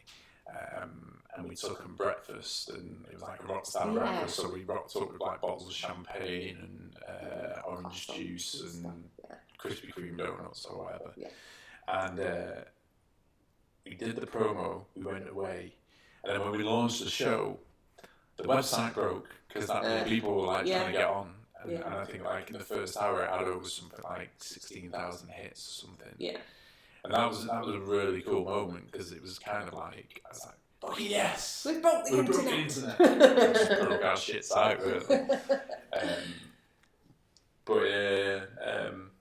Was there any, can you remember trying to set up any interviews or any bands that fell through that you wish hadn't? No. Just say as it is, Claire. I'm, you know, like I don't think so. Like, because I tried everyone. Like, I tried A-listers and everything, and you get a certain level of expectation. Whereas if it come back, that'd be nice. But like Noel Gallagher and Liam Gallagher and things like that. But to be honest with you, no, not really. I can't really think of anyone else, that we were close to that fell through. One thing that I was really pleased with was we had James Walsh from Star Sailor. Mm-hmm. And the reason that I'm pleased with that is because I actually went to college with him, but not directly. So he was in the music college. What are you laughing at? Not directly. Do you know what I remember about that? Go on. So he came to shoot a Halloween special. Yeah. And I think we shot the Halloween special in like August, maybe. Yeah. Like maybe it was August. And one of the guys who I was working with was helping at the time, wasn't he? Yeah. Brandon. Brandon, yeah. American Brandon. So do you know where we're going with Yeah, this? no, I do. Right, Yeah. So then so James Walsh rocks up into Stockport train station, and there's no one available to give him a lift because I think everyone was drinking, weren't we? And we just thought he was going to get a cab up or something. Yeah. So he phones up, and Brandon's like, "Well, I can go and get it." But Brandon was dressed up as fucking Count Dracula, cape on, full face paint, everything. So he goes off in his little bird show. And I just can't imagine what that must have been like for James Walsh. This is fucking car full of like fucking Drat Pack in the front car seat. Yeah, we can get you a lift, but Dracula's big. But other people must have seen that. That must have just been so fucking. Can you imagine the conversation in the car? Because Brandon wouldn't have had a point of reference for being like American. Yeah. Of who Star Sailor were. He just thought he was picking some guy up at the station. He probably thought it was one of our mates or something. Do you know what I mean? Yeah. So that was amazing. But yeah, so I went to Wigan and Lee College and I did media. And James was in the music block, so we were always crossing paths, and he went out with a girl on my course. And things like that. So it's just one of them. And then it was like one day, and like about 3 or 4 years later, I was watching Top of the Pops, and I was like, "What? Like, that's James Walsh? No way!" And I was like messaging people, going, "Oh my god, did you know this?" And people were like, "Yeah." That's I do remember thinking at the time as well, like maybe we should have like give him a bit of a heads up. We were filming a Halloween show. Yeah. Because then, like, when you look back at it, it's just like he's the only person like in normal attire. So I was I was a Ghostbuster. Yeah. So, it must have looked. It looks really out of place. There's like guys in fucking morph suits and stuff like that, aren't they, and shit like that. Yeah. But yeah, it was good. It was good special. It was a good show. That you see, there was definitely like shows later on in sort of it's the third and the fourth. I think it's like I think officially, like this is what I don't remember because not everything's online. I'm trying to compile it all at the moment. Yeah. I think officially, like it's probably 4 seasons it ran for. Yeah. Realistically, in timescales, we were over about 5-6 years. Yeah. But then what we did is we were doing other things and just bit pieces, weren't we, as opposed to like full shows. So I do remember like the last run of shows that we did. Mm-hmm. I remember them being the best because that like we filled the house up every time. I don't think we did as many shows as like a season would normally run for. Yeah. Because I remember us doing that show. We had like the guys from Basingstoke were down. Yeah. We had like Danny Rimmer's brothers band. Yeah. Velvet. Velvet Cannons. Velvet But Cannons. now I don't know who they are, but Filthy Tricks is his band now. Yeah. So, Yeah.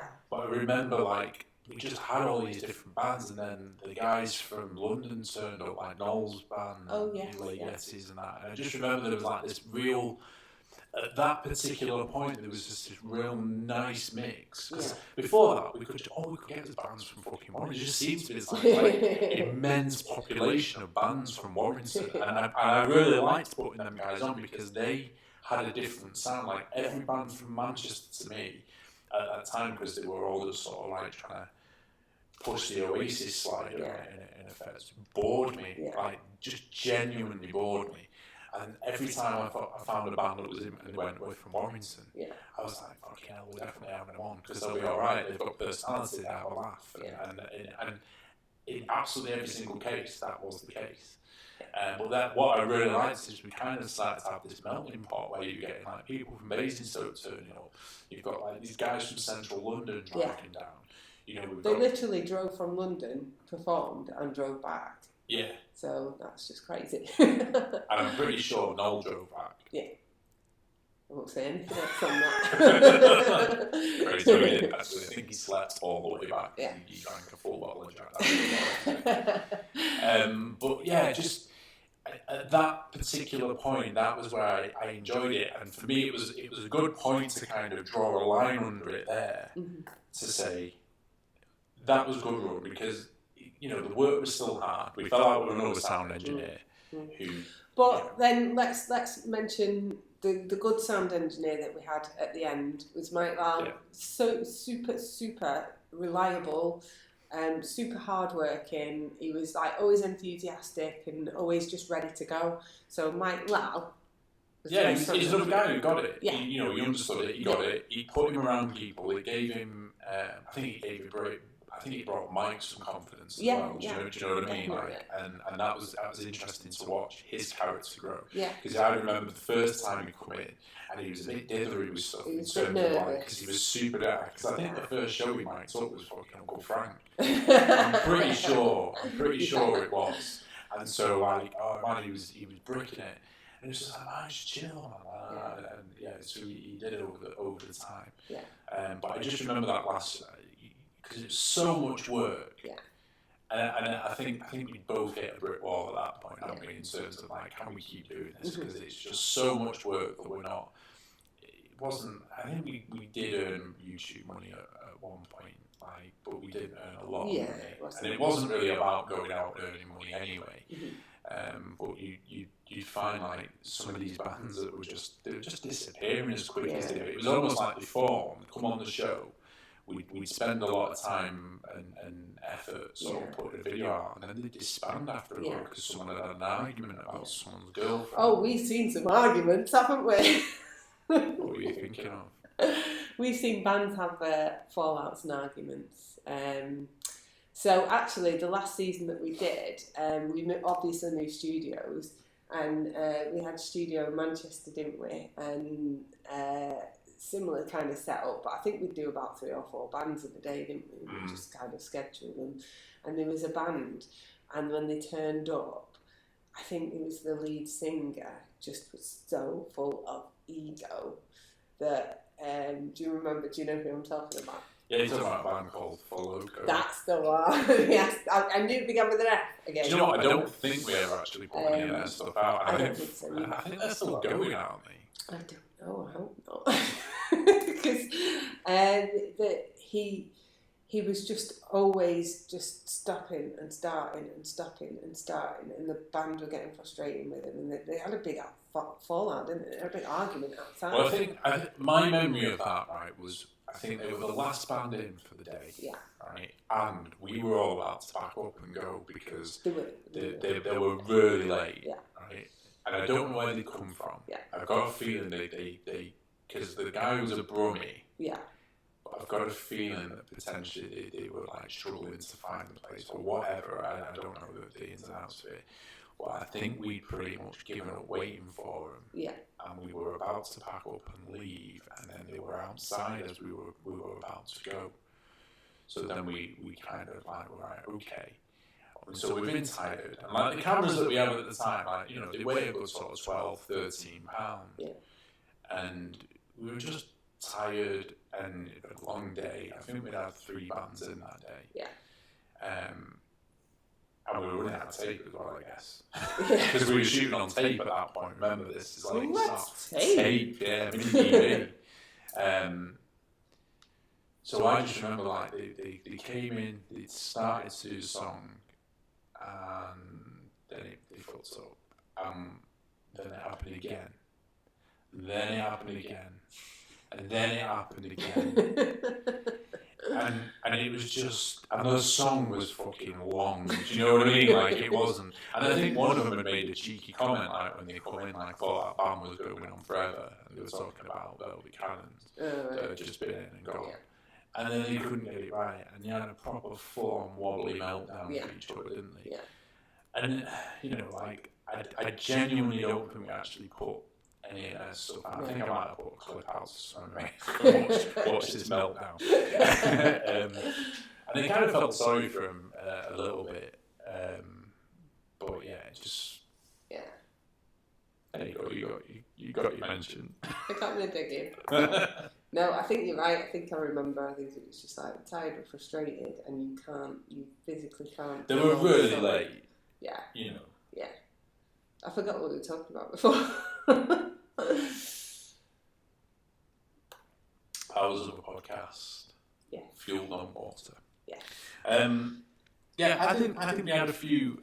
Well, we were just sort of saying that the last sort of season we had some really good bands. And I think they were, you know, the last season, you know, we had like bands like Systematics. We had the Jokers back for the second time. I think we've not mentioned them. They were linked to Fozzy as well. Yeah. And Chris Tweedy, didn't he go drumming for them? I think he did, yeah. So we got a job based off that. So, you know, things were good. The Dead Seas. Dead Seas, awesome. Still like them. Yeah. Keep saying we're going to do something with them at some point. I hope for that. After the Rona sort of vanishes. Yeah. Who else was on that season? Yeah, Systematics were a favourite of mine. What was Josh's band? The guy who started doing a bit of wrestling. They were from like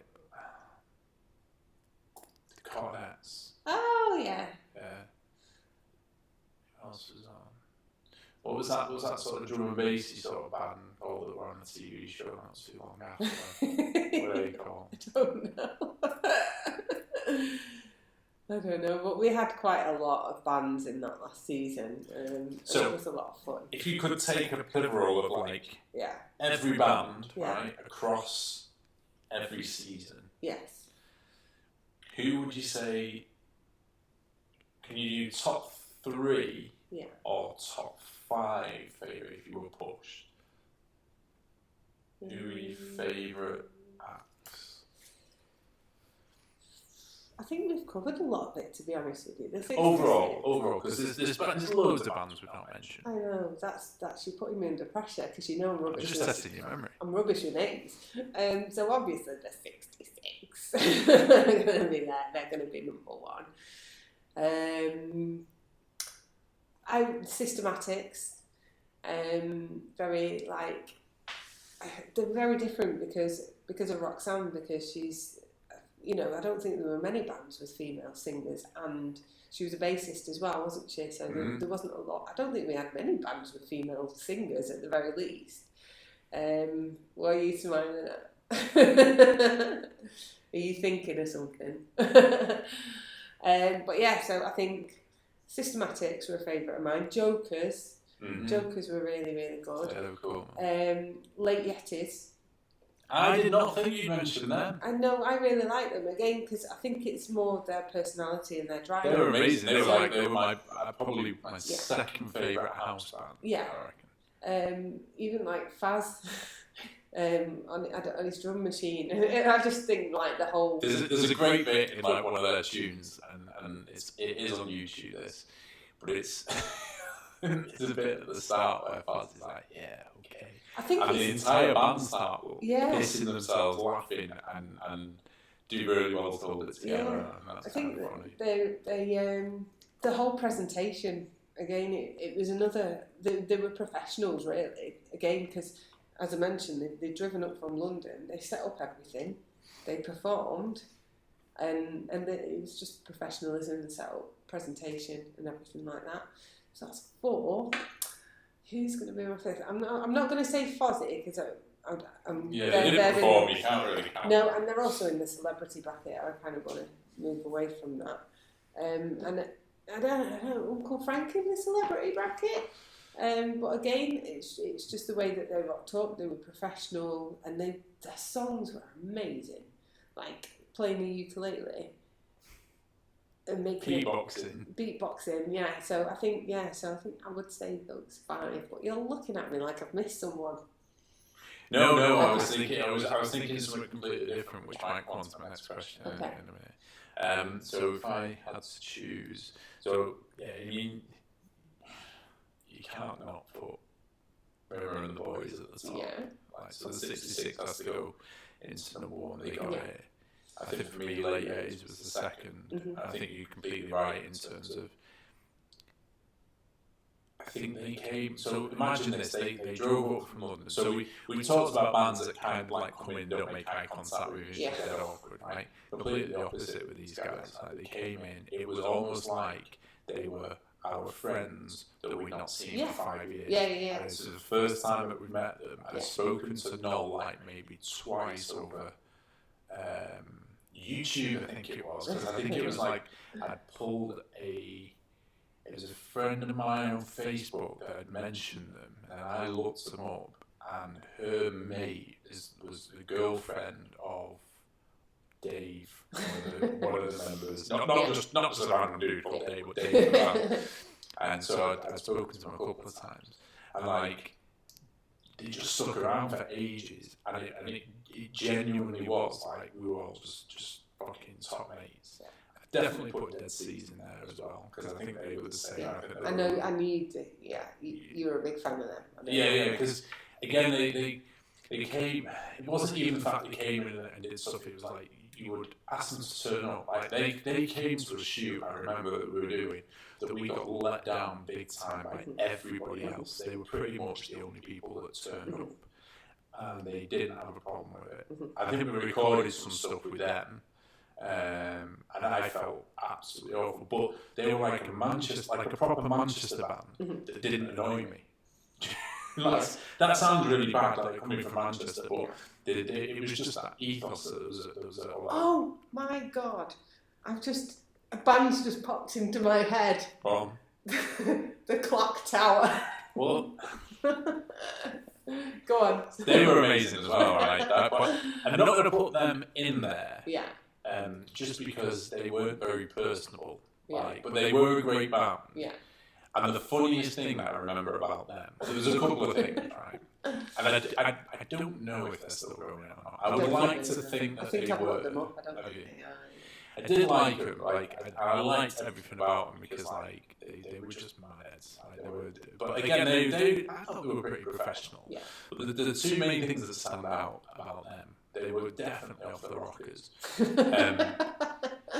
It was quite a young band, and there was like an older gentleman in there that just didn't seem to fit. Like, it was really, that was a bit weird, but okay, whatever.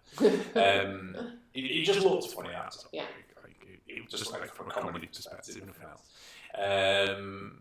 Talented guys. And then the other thing was, like, they had a band, didn't they? And they all had like their faces on the band. Remember that? Yeah. That was cool.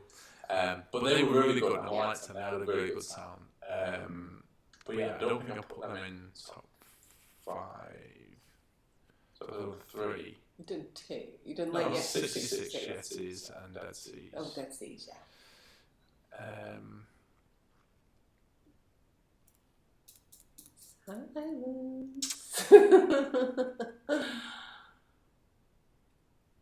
Oh man, there's loads to think of though. There's like loads of. I'm just trying to think of, is there anyone that like? Because I really liked them El Policia guys. Oh, El Policia were good, yeah. And they didn't get much of a shout, and people that I showed stuff to didn't like them outright. So these guys are cool. 6'10" Repeater. Yeah. Yeah. I mean, 6'10" were awesome. Yeah. 6'10", but also, you know, with you saying El Policia, just a bit of background on them. I think they were still at school, or they've just left school, haven't they? They were like about 16. Yeah. And like, I didn't know that, but when they first turned up and they did the live thing, that was at the studio, wasn't it? They were the quickest band in and out, done in like each take was just spot on. But I just remember thinking, wow, like these are just kids that have just come out of school and they're that talented. It was like, it was just amazing to see that this level of talent, like they were grown-ups, you know, like, you know. To me, they wrote songs that were a little Nirvana-esque, just in terms of the lyrics and the way that they were put together, but they kind of looked like, well, Sam looks, I think at the time he had this like retro, like Elvis sunglasses, 50s thing going on, didn't he? But the other two guys, you wouldn't have even thought they were in a band. Do you know what I mean? Like, but yeah, they could make some noise between them. So I think they were my picks. Who would you say? I know what you're going to say, don't you? Yeah, like, well, and it doesn't have to be bands, it could be people that you've interviewed.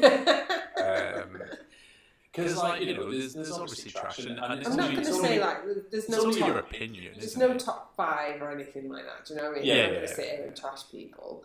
But I'd say people that I've not had very pleasant experiences with. I think the main one would be Lucy Spraggan. So if anyone's watching, they probably know Lucy from The X Factor.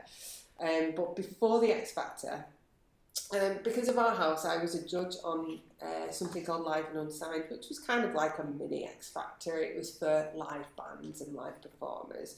And the end. See how the irony runs deep. We're great in the show because we hate these things, and then we go and fucking judge one. And then I am judging one, yeah. But this was for live bands. It wasn't, you know, it wasn't for, you know, sob stories and people that can look good and sing bad, and it wasn't a humiliating experience, which I think a lot of these programmes are. But yeah, so I went and was a judge with this alongside Bez. That's where we met Bez. So Lucy was a part of that. So the end goal of the Live and Unsigned thing was that you got to play the O2 in London, you know, big like headline show and stuff. So Lucy was part of that, and I remember her performance was amazing. I just remember, like, out of like the whole day, she was the standout performer. So she, like, her songs were humorous.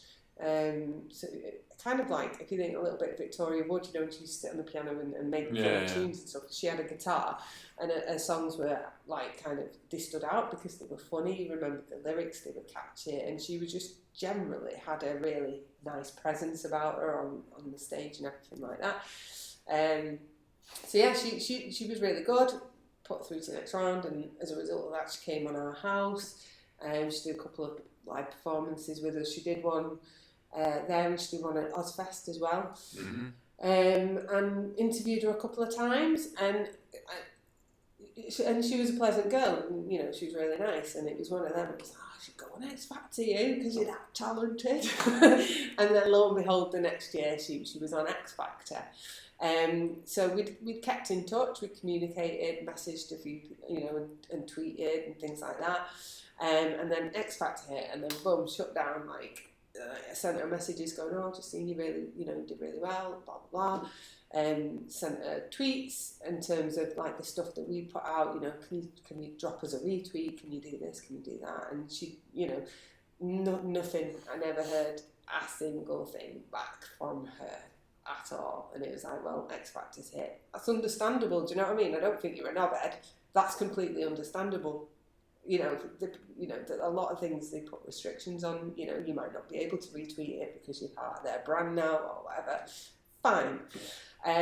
But then I think what happened was, I think you tweeted her something. You might have tweeted like one of her videos or something, and then I think just as a quick, I just responded to it, and I went, don't bother, because she doesn't respond anymore. She forgets, you know, like the people that helped her in the first place, which is a bitchy comment, I admit, but it's also the truth. So anyway, like about 30 seconds later, she fired back at me on DM. And in fact, should I get the tea? Should I spill the tea? So if you, and this is my only issue, right? So I've got no issue if you don't want to respond to any of my messages or anything like that, but I have got an issue if you find the negative and respond to that. Does that make sense? Yeah, I think from I don't really remember loads about it other than. I mean, so basically, did Lucy, was she at Ozfest as well? I just mentioned that. So basically, anyway, so I just sent out this tweet, and then she she messaged back, which I've got here, calling me a dickhead. Claims of fame. And then she said, I haven't had any messages from you. I would have replied if I had. Fair enough. All right, that's a fair enough comment. Fine. Leave it there. I didn't respond. I didn't do anything. But then, like, 10 minutes later, she's tweeting me again. And she's saying, you're so fucking rude.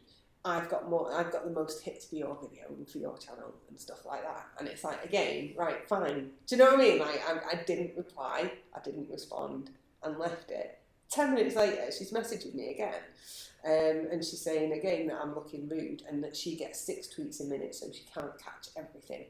And like, to me, again, for me to send that message initially, yeah, do you know what I mean? It was a bit of a bitchy comment. But for the text messages and the tweets and everything to be ignored, and then that just that one to get message. It's like the one that filters through is the one. Yeah. And it's like, so to me, you can't be a pleasant person to only weed out that negative.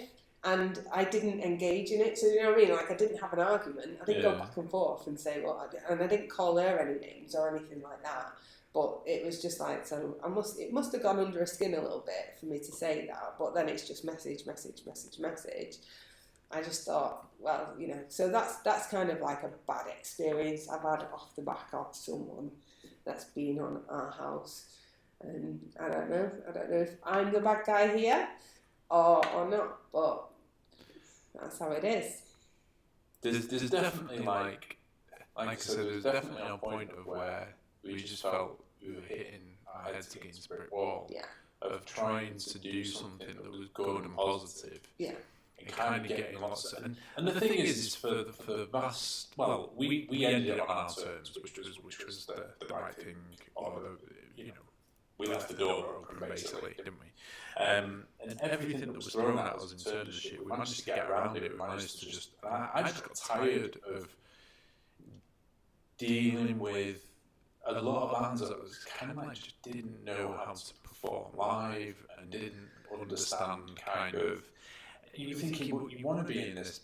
To me, it was almost like, are some of these people like, are they for real? Yeah. Do you know what I mean? And sometimes it felt like, what's the point? Like, and I guess if you're a promoter in a city like Manchester, you must see like hundreds, if not thousands, of bands that are just not going to be there. And all we were looking for was, you know, the 3 or 4 that could just help us catapult our brand on top of their own brand. It wasn't about anything else. Like you said previously, we spent quite a lot of money doing that for little to no gain. The good thing, I guess, that comes out of it is you've created like there are friends that, you know, like I still communicate. Like, I know you said before we didn't really make any friends. Well, you might not talk to like Noel and people like that, but I'd still class them as friends. Yeah. You know, Ben Bean is still a friend. You know, and so I think we made probably, number one as well, we had a lot of good times because especially towards the latter side of stuff, we were getting to go and do more and more interesting things, and that was the point of it. And we could have carried it on. And I think I still sort of go down the track of, if we'd have left it 3 years before we actually started, it probably would have tumbled into something else. Yeah. It doesn't really matter that it didn't. It was a journey that was good and interesting. And if people want to be like that, you know, let them be like that. Yeah. You know, I don't want to sit here just. In a weird way, I kind of do want to tell people who's a dickhead and stuff like that. But that's just my opinion, because they've got an opinion that I don't know the other side of. You know, that's what I'm saying. So, like, yeah, so am I the bad guy in this? Is she the bad guy, or either of us? You know what I mean? Like, so she's seen one side of it, I've seen another, but... It could just be something as simple as she woke up, hungover and saw that, and that was the thing that got go that day. Yeah. Do you know what I mean? Or you've no idea. Yeah. And that's the same thing, you know, with like... I think one of the ends when we, you know, going back to say Steve, and I think one of the things that I remember pissed him off was we were supposed to meet him to do some filming for something, and I think we'd actually told him that he needed to sort something out in terms of filming, and he wanted to meet us somewhere, and we didn't turn up, and I know that got his goat, and so that, you know, there is a little bit of you can, but because people don't sit down and have a conversation and just go, hey, this really upset me. It gets to the point where think too many people just hold back. Mhm. Because I was going to say, from bad experiences, if you don't want to say like who were the worst, I was just going to say like who were the worst bands or whatever, like just who were the bands that you didn't like, and that's not of like necessarily their behaviour or whatever. It could just be the music was shit. Do you know what I mean? Like you don't have to like everything, and just because I don't like it doesn't mean I dislike you as a person. Do you know what I mean? Yeah, I just don't. That's why I wouldn't really want to say only because. I don't know. It's just my opinion, isn't it? So yeah. I would like I just have done. If I've had a bad experience with someone, I've got no issue with talking about that at all. But for me to say, "Oh, this band were crap," but that's just my opinion. Do you know what I mean? I wouldn't want to say that. Yeah. But yeah, I'll happily buzz about all the great people that we've had on the show and all the fun times that we've had. Absolutely. So yeah, I think that's it really. We've covered everything, haven't we? Really. Yeah, and just I think, is there any other stuff? No, I think we've covered everything. So I think, like as I mentioned before, it's probably a bit of a therapy session. This is for us to kind of go through everything, what happened. I mean, it was a long time ago, and as I've mentioned several times, memories fade away. In your case, after the 20 minutes. Yeah, where am I? But there's a lot of stuff. There's still a lot of stuff on YouTube, and there's still a lot of stuff that I tell people about and I show, and I still share it on Facebook because it's stuff that I'm proud of, and it is something that I'm very, very proud of. I'm glad that we did it because we've had some fantastic experiences. I mean, who else gets a live gig in the back garden with some of the favourite bands? Who else gets to go backstage at festivals and at gigs and meet the favourite wrestlers and the favourite bands and all that sort of stuff, off the back of it as well. Something that we didn't mention was because towards the end we kind of offshot a little bit and we did a lot of stuff for TNA wrestling, didn't we? And things like that. So, the experiences that our house brought was amazing, and that's why I'm really, really excited that we're now bringing it back as a podcast, because I'm hoping that we can continue those experiences, and we've learned from the ones that we've had, and just to be able just to sit here now and just talk about whatever we want to talk about is uplifting, and it's we're not getting additional. We're not relying on anyone, because as we've mentioned, we've had issues with having to rely on people to turn up, and it's not just people that we've worked with. It was even like audience members, and just things like that. So I'm really, really excited for the future of the Our House podcast now, and I'm hoping that we can create some really fun and exciting content as well going forward, and bring some good guests through as well. Maybe not bands, maybe some bands. You never know. The good ones. The good ones, yeah, the ones that we mentioned that we like. But yeah, and just fun guests. It could be from any realm, any TV or whatever. But yeah, I'm just really grateful that me and you can still sit here after such a huge amount of time and still be producing things really and having loads of fun.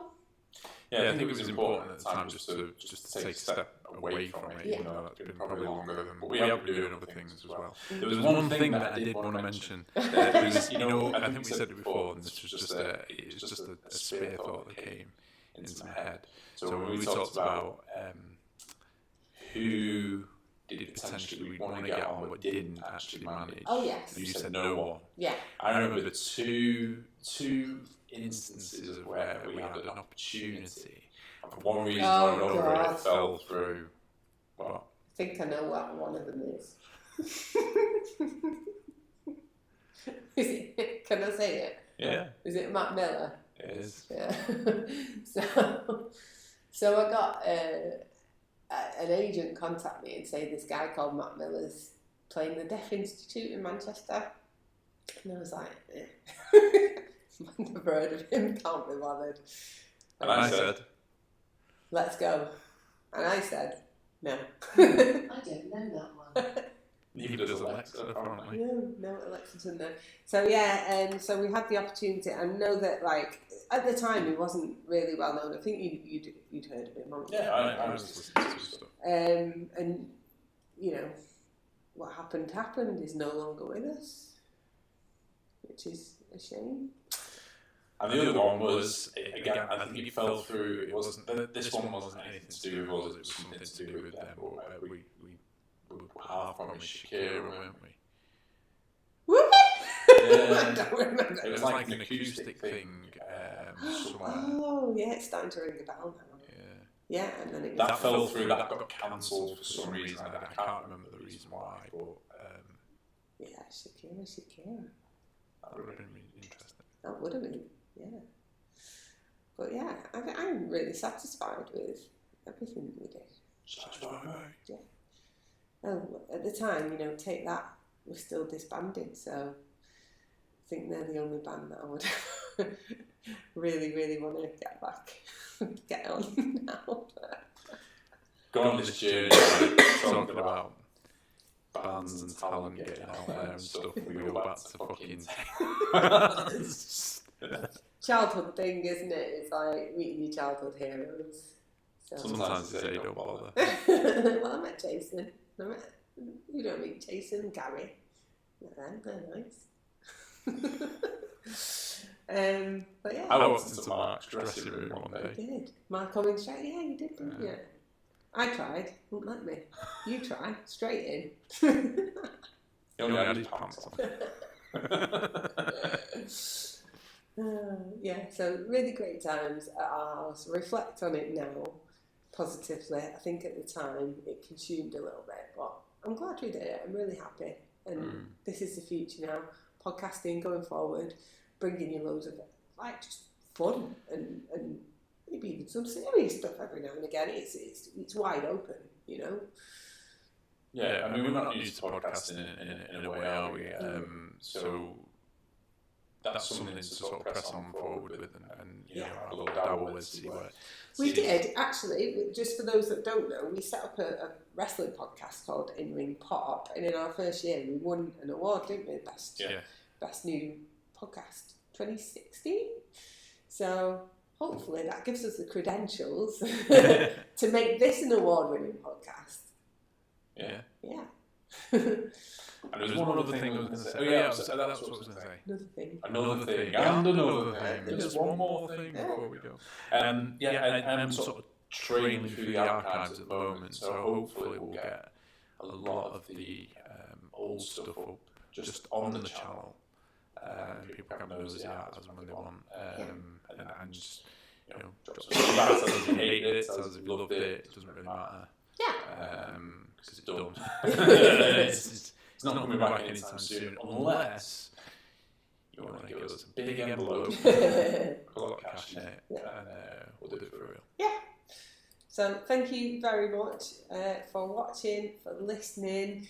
If you liked it, please make sure that you tell your friends about it, that you share it, that you do everything that you can that you normally would do, and we'll see you on the next podcast. Thank you very much for watching and listening. Bye.